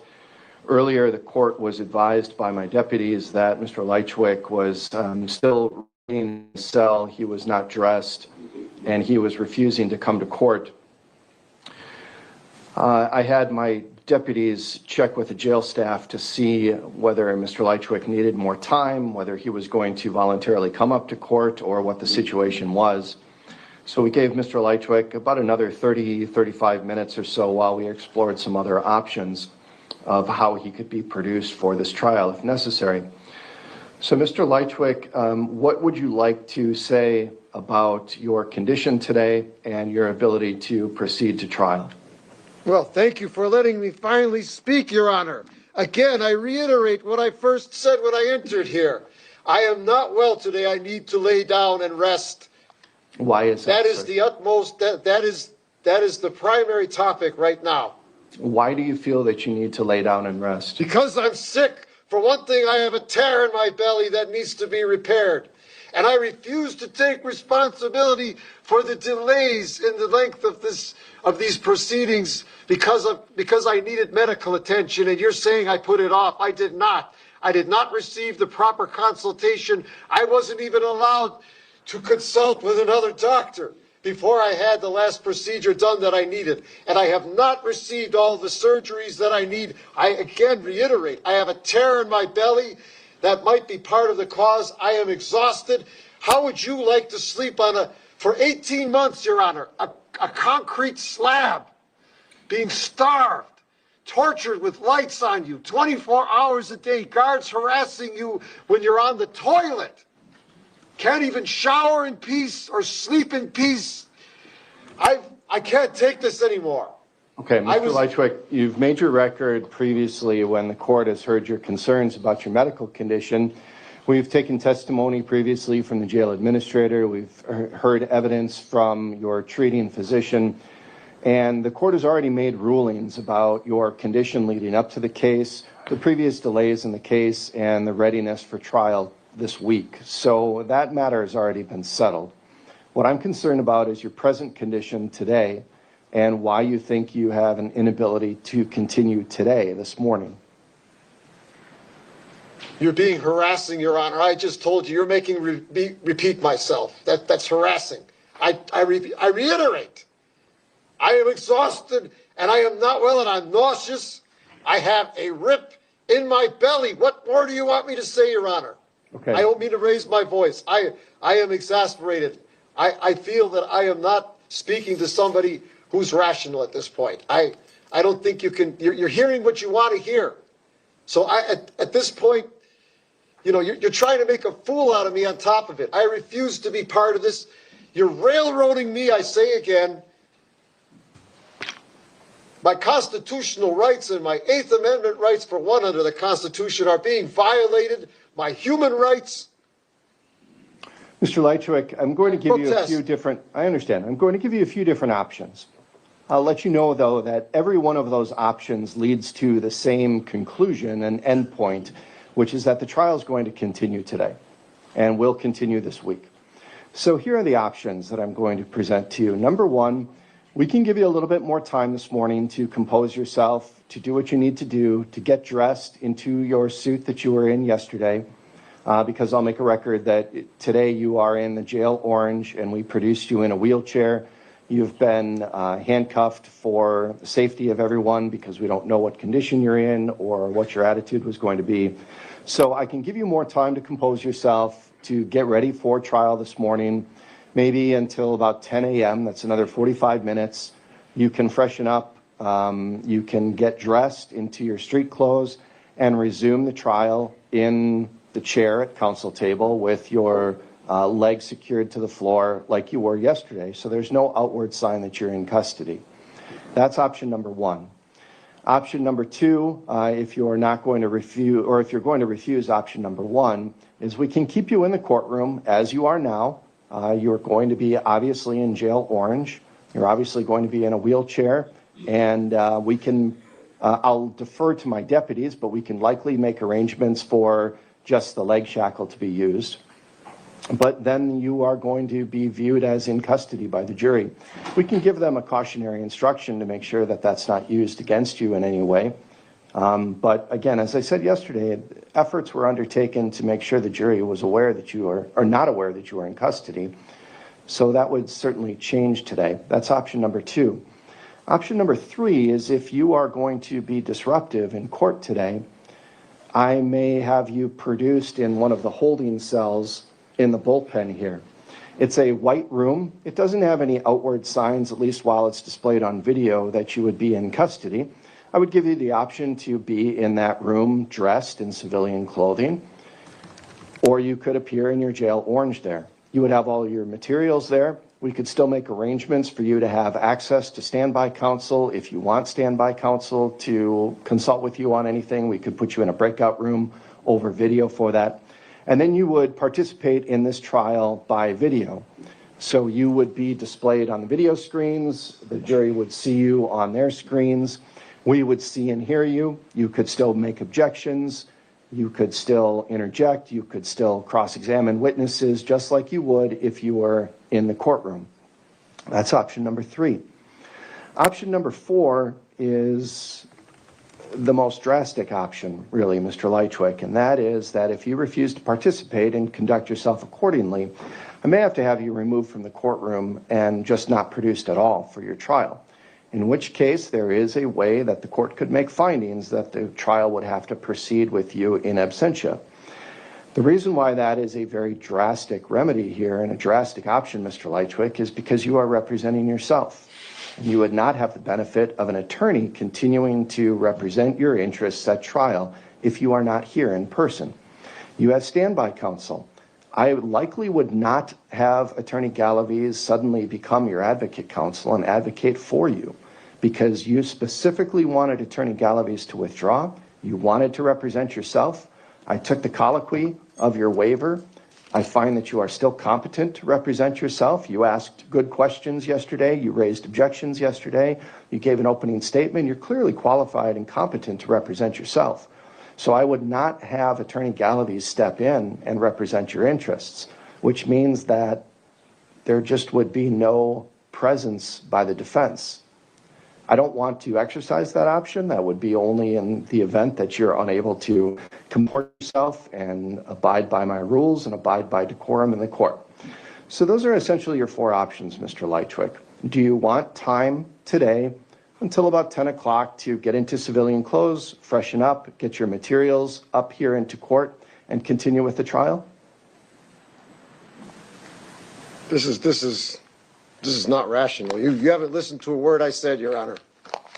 With all due respect to the court and the people of Waukesha County, I am not up to being here today. I need to lay down and rest. I am not well. That's all I can say. I've said it before. I've said it twice since I came in here. I've told your deputies and the jail staff at least 4 times on the way up here, and the fact that they were hurting me. So I'm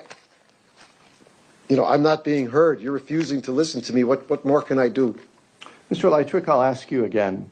Do you want time this morning to get into civilian clothes, to freshen up, to meaningfully participate in your case this morning in court like you were yesterday?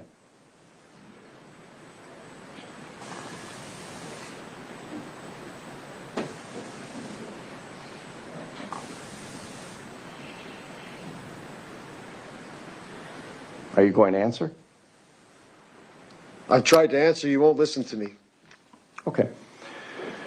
Well, Mr. Lychwick, well, the trial is going to proceed whether or not you are actively participating or whether you're protesting or refusing to participate. So now the question is, do we have you stay there in your wheelchair, secure, in jail clothes, so that at least you're in the courtroom and can choose to participate when and if you feel like participating? Do you want to remain in the courtroom, or would you rather be in the holding cell by video?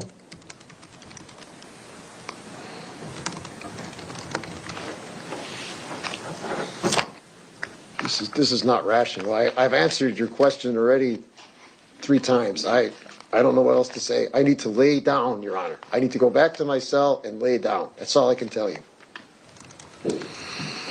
When I feel better, I'll let you know. That's all that's the final word here. I don't know what else to do. Well, that's why I'm offering Mr. Lychwick to delay this a little bit more this morning, to give you an opportunity to freshen up, to do what you need to do and get into civilian clothes, and then come back in the courtroom and participate. But we can't put the trial off today just because you don't feel well. I'm willing to give you more time this morning, but it's going to resume this morning, probably about 10 a.m. We'll bring the jury in. They've been waiting patiently for 50 minutes now. I can have them wait a little bit longer. Is that what you want to do, Mr. Lychwick? I told you I'm not well. I don't think an hour is going to make any difference, Your Honor. With all due respect to your title, I don't know how to answer you anymore. Okay. Mr. Lychwick, I want to be very clear. This trial is proceeding whether or not you participate. So I'm giving you the option. Either you're going to be here in person, you're going to be in the holding cell, or if you're, I mean, right now you're not being disruptive. So I'm not going to force you to go back to your cell and just continue the trial without you here. But if you are just going to sit there, that's fine. The jury's going to understand that you're in jail orange. I'll give them a cautionary instruction that they're not to consider that in any way. If you exhibit disruptive behavior, though, if you yell, raise your voice, speak out of turn, it may become necessary to remove you from the courtroom. Do you understand that, Mr. Lychwick? I understand perfectly well. Do you have your trial materials with you right now? No, because I am not well. I do not have my glasses with me. I am not well. I am not up. I am done answering these questions. This is insane. I have answered your questions. I have been polite and answered your questions, even though I am under extreme duress and in pain and not well and nauseous and tired beyond belief. I don't know what more to tell you. You refuse to listen to me. I hope this is being put on the record. We're on the record, Your Mr. stenographer recording all this, Your Honor? My court reporter is taking down everything that's been said so far. All right, Mr. Lychwick, what I'm going to do is have the jail staff produce your trial materials. No, your glasses. I do not want that taken out of my cell, Your Honor. Please, no. I am not up to looking at it. I am not up. I need to lay down. Mr. Lychwick, it's going to get lost and disheveled like yesterday. Your deputies dropped it all over the floor. It took me hours to put it back together again. Mr. Lychwick, either they gather your materials and bring them up to you, or we're proceeding without your materials in front of you. I don't want them brought up here. And I am not, I'm telling you again, Your Honor, I am not up to being here right now. I need to lay down. Mr. Lychwick, yesterday I saw you taking a lot of notes during trial. You were taking notes after hearing certain answers. You were taking notes when the court was talking to you and citing some cases. So I know that you've been taking notes during the trial. I want you to have those notes. I want you to have your materials that you prepared. I won't, Your Honor, I won't be able to use them. I don't know what to tell you. I am not well. I don't need that. If you bring them here, they're going to get lost and spilled all over the floor again and manhandled. Just leave them alone, Your Honor. When I feel better, I'm repeating myself again. You're making a fool out of me, Your Honor. I will let you know when I'm feeling well. That's all I can tell you. Mr. Lychwick, then I am going to bring the jury in and we're going to resume this trial. I'll give you one more opportunity to have about a 45-minute recess, get yourself into street clothes, get your materials, get your glasses, and prepare yourself for trial. Do you want that time or should we bring the jury in? I'm telling you, Your Honor, I am not ready. I am not well. I don't know what else to tell you. All right. Attorney Thompson, does the state have any position at this point? No, I think that the options the court laid out are the available options. Mr. Lychwick has not really made a decision. He's non-responsive to the court, so I think we proceed with the trial. The state has witnesses here, and we are prepared to proceed. Okay, Mr. Lychwick, one more time, I just want to roadmap here where this case could go, depending on your behavior as we go forward. As I said, I'm going to bring the jury in. I will give them a cautionary instruction that they are not to consider your current clothing, your current restraints. On that note, deputies, with courtroom security in mind, can Mr. Lychwick be secured just with the ankle harness? We could do that. Remove everyone first. Okay. I just wanted to make sure that's an option. All right. So Mr. Lychwick will make sure that your hands are free and that you are secured by the ankle restraint, but you will still be in jail clothes. I'll tell the jury that they are not to consider anything about your appearance today and infer anything from that and not hold that against you. And we'll proceed with the trial. If at any point you want to stop and get your materials, I can allow you to do that, but they'll be brought up to you. We're not going to have you go down to your cell at this point and gather those materials up. They will be brought up for you to assist you in your defense. If you become disruptive or interject or talk out of turn or speak loudly or continue to raise objections on things that the court has already ruled on, I may have to remove you from the courtroom and place you in the holding cell there. By that step, you would still be produced by video. You would still have an audio feed. We would still be able to hear you. That would give you an opportunity to still participate, but it would also give me an opportunity to mute your microphone if you are continuing to be disruptive. I would continue to give you warnings about your disruptive conduct, and if the disruptive conduct continued to the point where it was impossible to continue, then I would have to remove you and place you back in your cell. And at that point, the trial would continue with you in absentia. And I would not be appointing an attorney to represent you because you are proceeding pro se and you wanted your last attorney to withdraw. So, Mr. Lychwick, that's the potential outcomes here as we go forward. Otherwise, if at any point you want to get your materials and get into civilian clothes, we can talk about that. Understood? No, it's not understood, Your Honor. I don't understand a thing you're saying because it doesn't make any sense. I told you what I told you. You refused to listen to me. All right. In order to change the defendant's restraints, we are going to have to clear the courtroom again. So I'm going to ask all of the public to exit the courtroom so that the deputies can take care of that, and then we will reopen the courtroom and proceed. And that was how the day started yesterday. And it ended with Miss Cellbright Cellhawk lulling us to sleep today.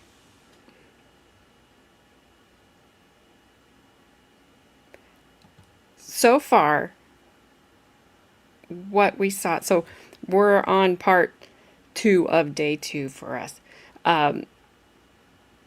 He did kind of get a little snippy with the judge, and the judge did give him a warning then and told him it was a warning. Basically, don't talk back to me.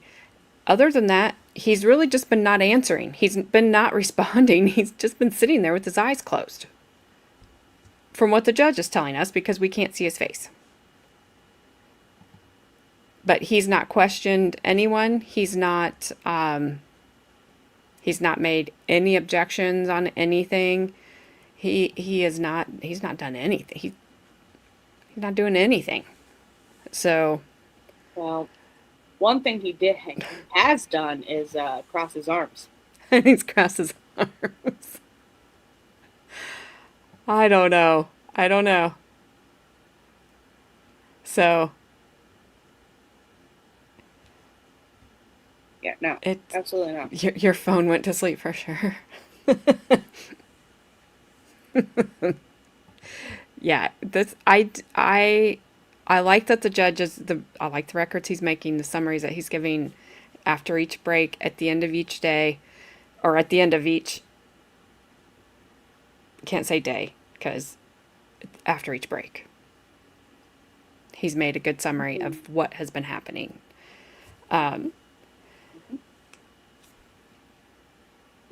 But, hey, if he doesn't want to ask anybody anything, he doesn't have to. If he doesn't want to object to anything, he doesn't have to.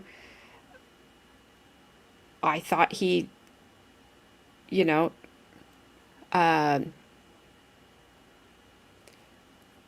I think it was the second witness, that Glenda, whoever lived in his apartment with him, or a couple apartments down, Mr. Maldonado lived in between the two of them. There was some questions I think he could have asked her, but he didn't know how to get to that point. So that's just that's the pitfalls of trying to do this on your own. And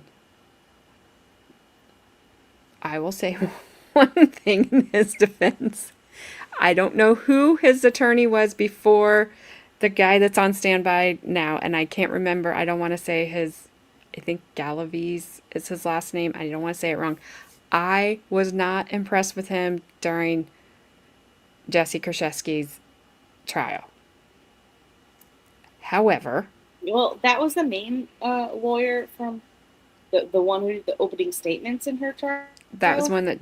So there was him and then the woman. No. Yeah. Yeah. Hell to the no. Okay. So I'm kind of on the fence about that decision for him. Mm-hmm. But he had an attorney before him, right, Flashman? So I know that attorney is his standby now. I don't know if they've interacted at all so far. But I don't know who the one before that was. And he maybe has improved since 3 years ago. Yeah. He said, yeah, he did. So, I don't know.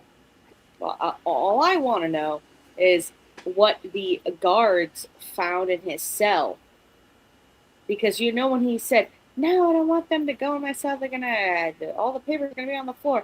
He's hiding something in there. He's hiding something in there. I don't know. Because I'm with Haley. Like, is he really in pain? Is he really sick? Like, does he really need help? I don't know. I would assume medical would look at him if he allowed them to. Well, and if they did find him, see you, Snipe. Bye, Snipe. I will see you Thursday. I won't be here tomorrow. Thursday. And if he really, obviously they've had some discussion about his medical issues. He's obviously had surgery. I don't know if that happened in jail or out of jail. I do believe the deputies who would come, I do believe they would inform the court. I don't think they would just let some person just sit there and bleed out or whatever is happening with him. I don't know. That's what I'm saying. He consistently says he has a tear in his stomach. A tear? I mean, what does a tear consist of? I don't know. And is it a gash? Is it a wound? Is your inside sticking out of your stomach? Like, what is happening here?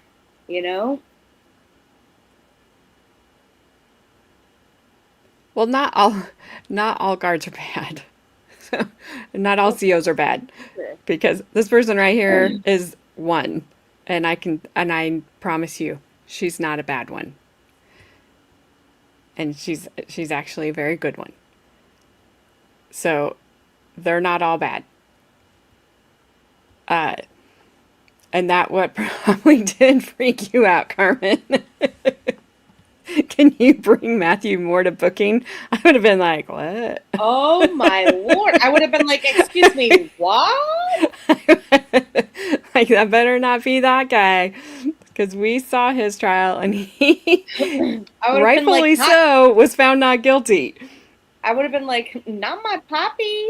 Yeah. No. I would have been like, she does know sales things. She does know things get tossed. But I'm telling you, it's not all bad. It's not always all bad. They're not always all bad. They're not always all good. She'll tell you the same thing.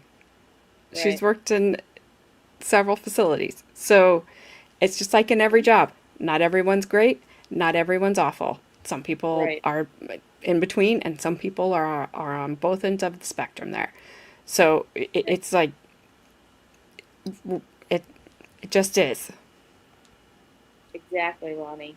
He could. Maybe he does. I don't know, but That's you'd be able the to thing is, think you can kind of see those, though, right? If they're well, yes, if the camera was in front of him, we could see something like that.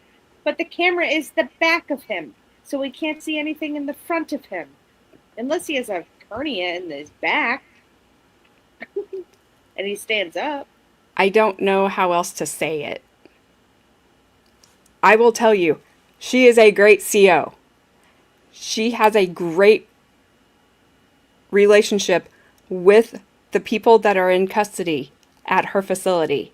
She treats them with respect. She treats them like humans, and she doesn't do the shit that other officers do. I will tell you that plain and simple.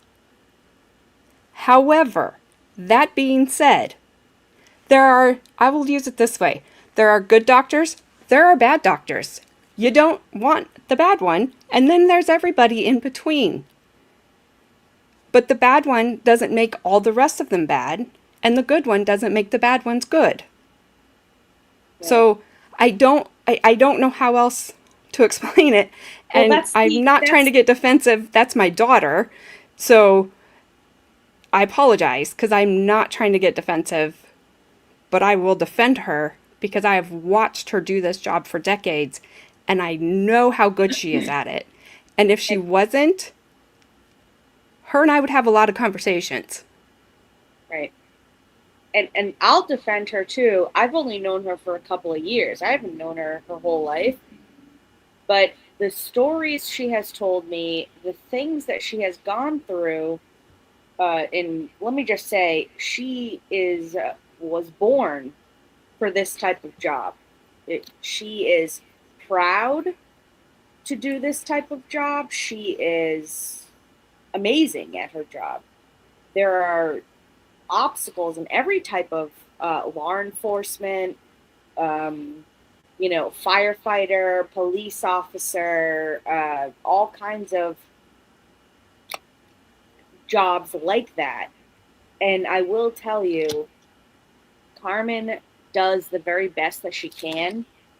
And when she's wrong, she admits she's wrong. When she's not wrong, she's not wrong. She's done this for so many years. She's done this her whole life. She knows what she's doing, and she does it very well. She does it passionately because she cares. She wants to improve things in that field, and you can see it. And I hear it every time I talk to her. I talk to her almost every single day. All she talks about is her job.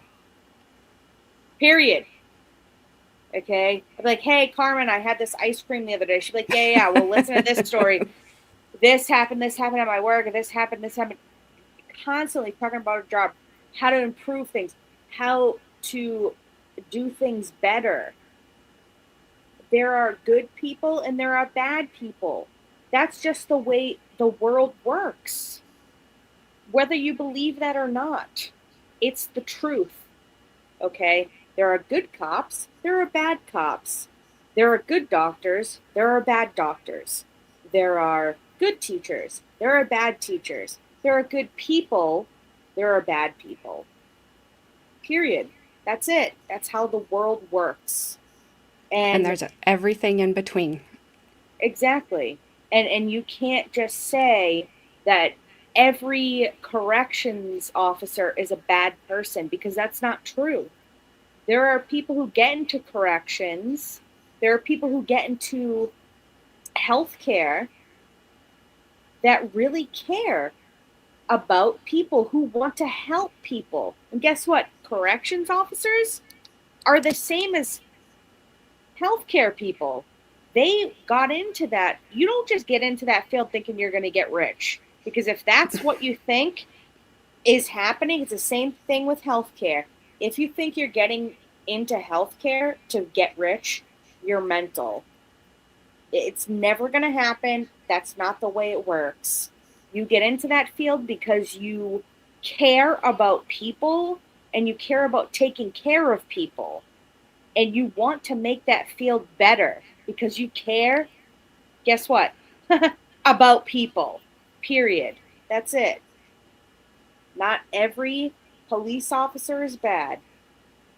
There are bad cops. Absolutely. But not everyone is bad. And I will tell you, Carmen and I have had a ton of conversations of things that I have watched, especially during trials, that I don't agree with. I don't agree with the way that they were handled by the officer. I don't agree with what was done. And her and I have talked about it. People thought her and I were fighting on stream because of that was funny.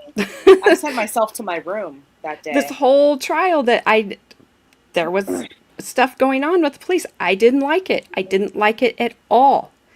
She had one view of it. I had a different view of it. We weren't fighting. We were just being spirited. Talking it out. We were just talking it out. Like, why is this happening? And why is that happening? This should, I didn't think things should have happened a certain way. But it just, I don't give her a pass just because she's my daughter. But I'm probably harder on her because she's my daughter. And I don't ever want anybody to say the things that I have thought about people in her profession or in the field about her. Mm-hmm. So I'm sorry. I didn't mean to get super defensive. I just do, because I know she's here. And I know that not everybody is bad. It's true. And it's so hard because of the world, they perceive certain professions in a certain way. And you can't think of it that way. I have family members on both sides, right? I have family members who are criminals and who are state troopers. So it's, kind of mind-blowing. That's tough. You think about that and you're like, holy crap. I also have family members who are drug addicts and who are addicts and who are people who break the law. Both sides, and it's extremely difficult to be like, oh, well, F this because they busted them or this and that. It's like, no. That's what the cops are supposed to do. They're supposed to catch the bad guys. Okay, that's their job, right? And the bad guys, they do bad things. That's their job. Their job is to be bad guys. It doesn't mean every police officer is a bad police officer. We have to get away from that stigma. It's not true, because there are police officers on the force that want to protect and serve. And it's hard to realize that, but it's true. There are some of them that really want to do that. They do. And but there are also some that don't really care. That's true. Are there some that, you guys know I watch Arm Patrol. I love it. But there's an officer on there, I can't stand him. I think he's arrogant. I think he's over the top. I think he's a hothead. I don't like the way that he handles his business. I don't like it at all. Is he doing anything wrong? I don't know. I haven't seen him just doing. I have not watched him do anything wrong. But I don't like how he does it. There's better ways to do it. He's always just, at 100, and you don't need to start there. Right. And most of the time, you don't ever need to get there. Sometimes. But I just, so it's like, I don't know. But yeah, I can't. And Lockhart, you and I watched the same bad trial. And I get it. But I can't paint everybody with that brush. Right. Because that's not fair. So, and yes, Flash Van and Carmen have had a ton of conversations about law enforcement. Yep. And, I've been there for a few of them. And it's been good for both of them. Yeah.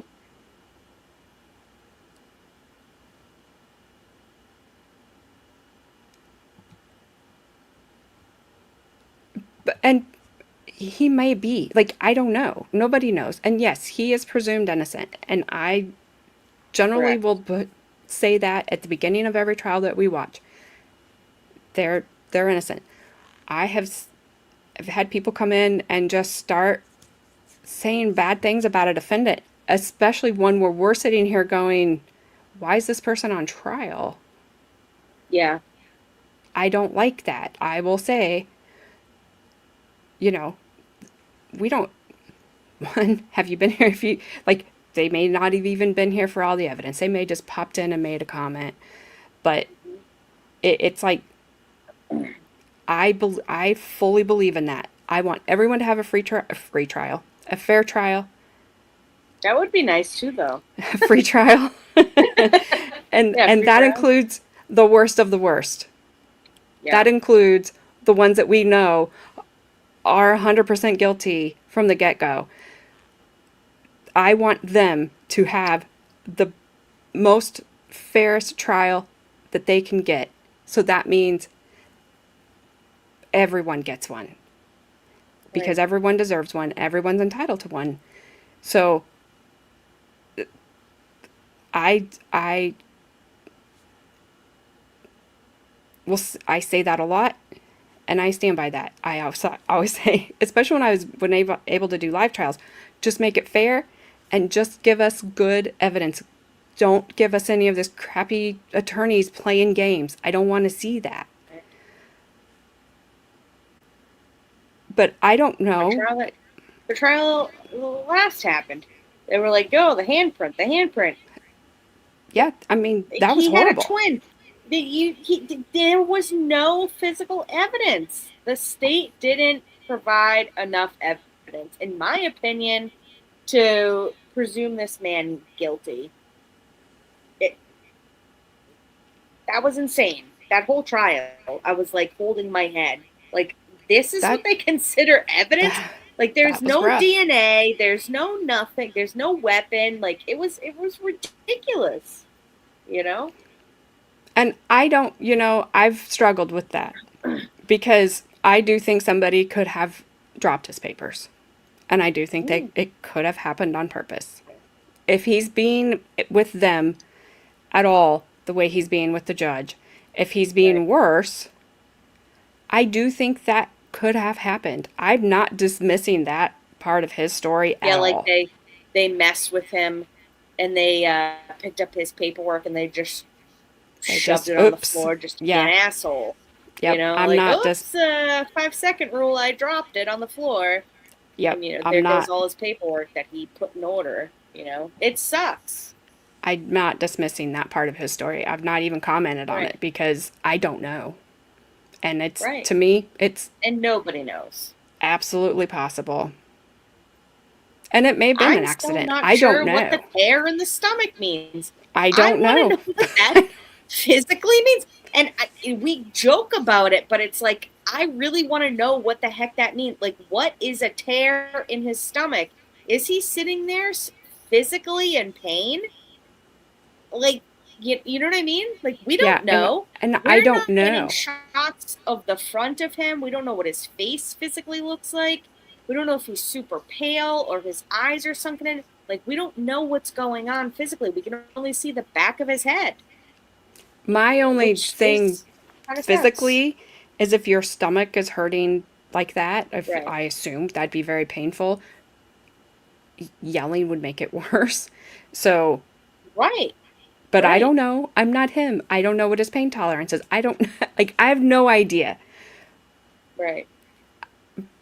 However, that all being said, there were obviously things discussed pre-trial that we didn't see. Right. The judge is aware, because the defendant himself said, the judges, you're aware. Yeah. He's had some medical treatment. I don't know when, and I don't know where. I don't know if he needs more or if he doesn't need more. How he's handling it right now, though, is not good. Like, that's not the way to get someone to try to help you or be, right, responsive to you. And I don't know if Flashman's still here or not, but he is. He just commented just now. It was stuff ruled on his doctors. Telford pre-trial. So I just forgot what I was going to ask Flashman. Testified. I have no idea.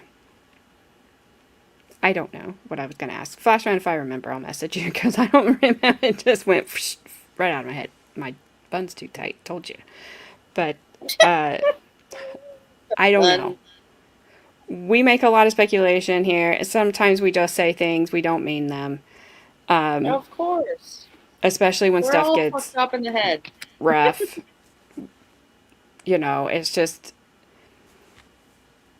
it That's just why is I always what it is. That's why I said in the beginning, they should be showing the front of them. Yeah, I don't know why they're not.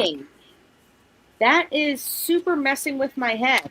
It's like I can see him I can see him moving his body in response of what the judge says to him, but it's like you can't see his face, you can't see the color of the front of his skin or the way his eyes look, or if he really seems in pain. You would never know if you watch this trial because they're not showing you his face.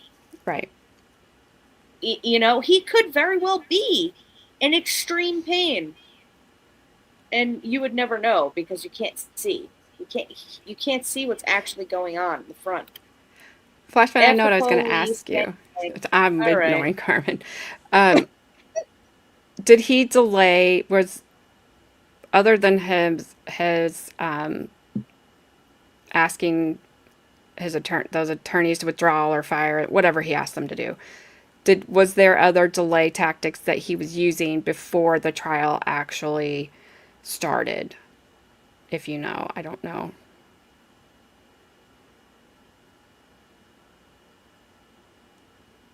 Because if there, yeah, because if there was, that would also probably explain the judge's, I don't want to say attitude, but how he's handling, if he's viewing this as a delay tactic again. Right. Right. Because to me, that's what it feels like. Right. Like, I'll tell you when I'm better. Well, he's never going to tell you that. Well, that's the thing, is, Lacan said, probably stabbed himself in the stomach. That could very well be a scenario. It could very well be a scenario, but I hope not. Good grief. Dang face. We can't see his facial expressions. If I saw his facial expression, I would have been like, I believe him. If he had a tear in his stomach and I saw his facial expression, I'd be like, get that person to a ambulance. And I You know think, what I mean? but the judge is looking at him. The jail is looking at him. So Right. we can't see that.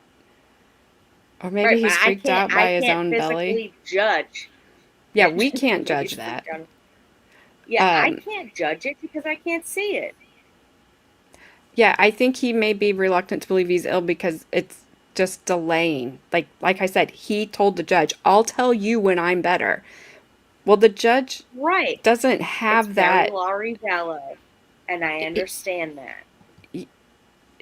He just doesn't have that luxury to be like, okay, we'll just delay, something, obviously, if something happened, um, Right. that would be a different story. But if it Right. is just very Lori Vallow of delay, delay, delay, delay, then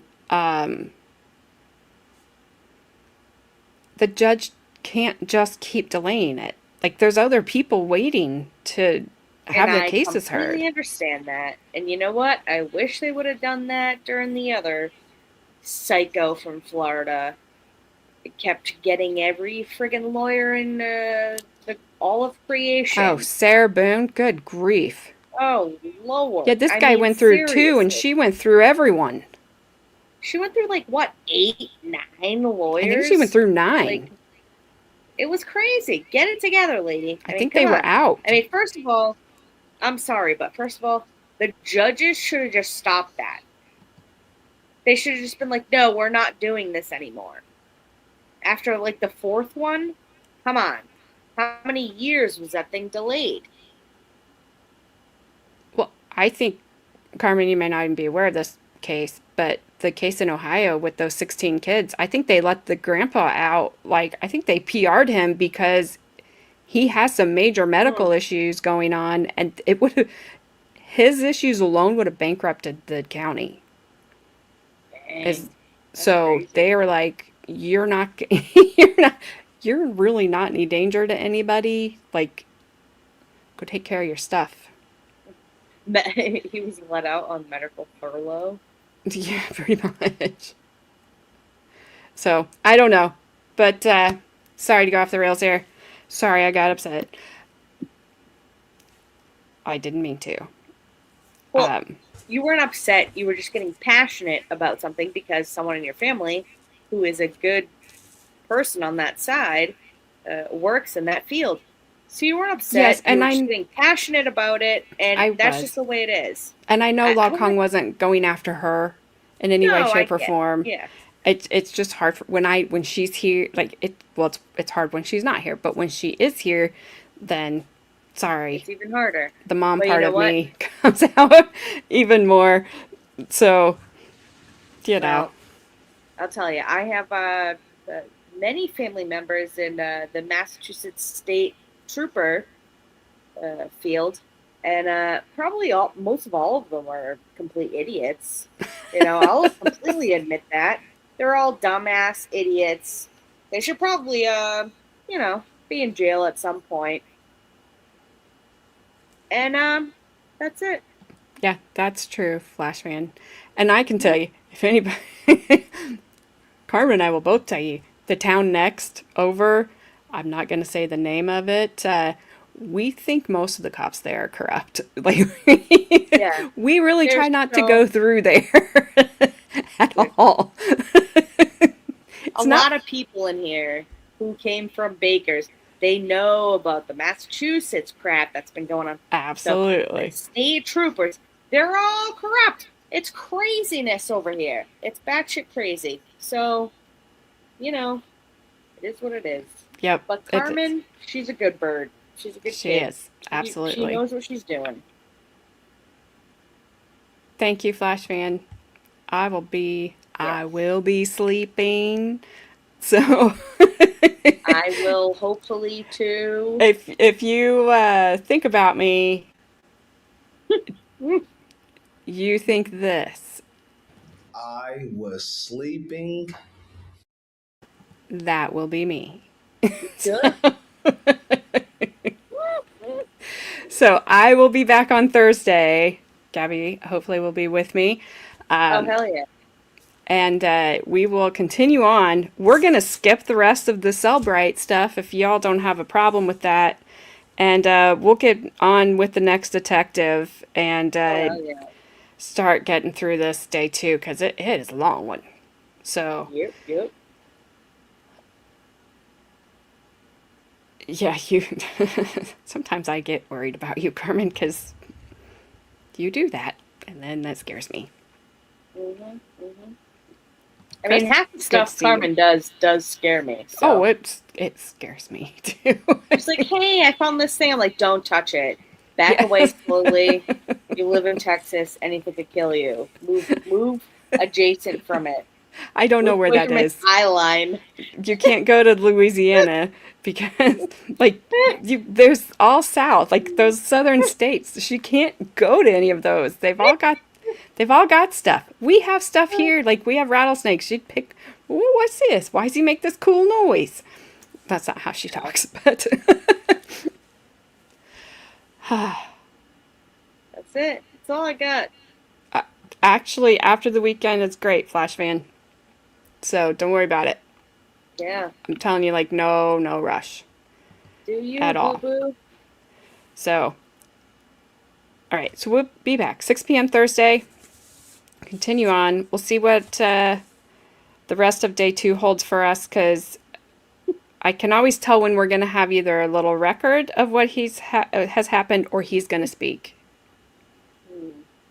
No, I'm not skipping the rest of day 2. I'm just skipping the rest of this last witness with her Cellbrite stuff. It has taken her 20 years to tell us his phone went to Home Depot and back and then didn't move anymore. Yeah. She's taken a long way round. Yeah. Good Lord. We didn't need that. You just need to say A, B, C, this is what happened. We didn't need to know that he took like a left, east-west, down South Main Street, and then he went northwest, southeast. You know, it doesn't need to be that long. Okay? I didn't figure he did. Snoozy cell phone Susie. Good one. That's amazing. That's a great description there. All right, guys. See you later. Thank you all for hanging out. I do appreciate it. I hope to see you guys all back, and have a good rest of your evening and enjoy your Wednesday. Bye. Hot mannequin love is kinda uncanny. Click, like, subscribe, ooh, piece of candy. Looking for my spotlight, chasing my vibe. Still looking for my credibility online. Ooh, hot mannequin love, candy on the floor, don't pick it up. Chasing all the clicks, chasing all the views. Credibility's hiding, but I'm bringing you the news.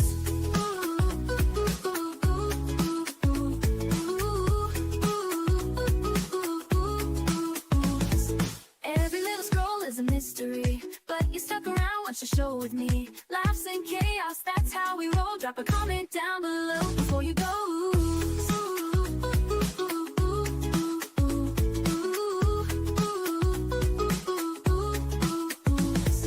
Every little scroll is a mystery, but you stuck around, watch the show with me. Laughs and chaos, that's how we roll. Drop a comment down below before you go.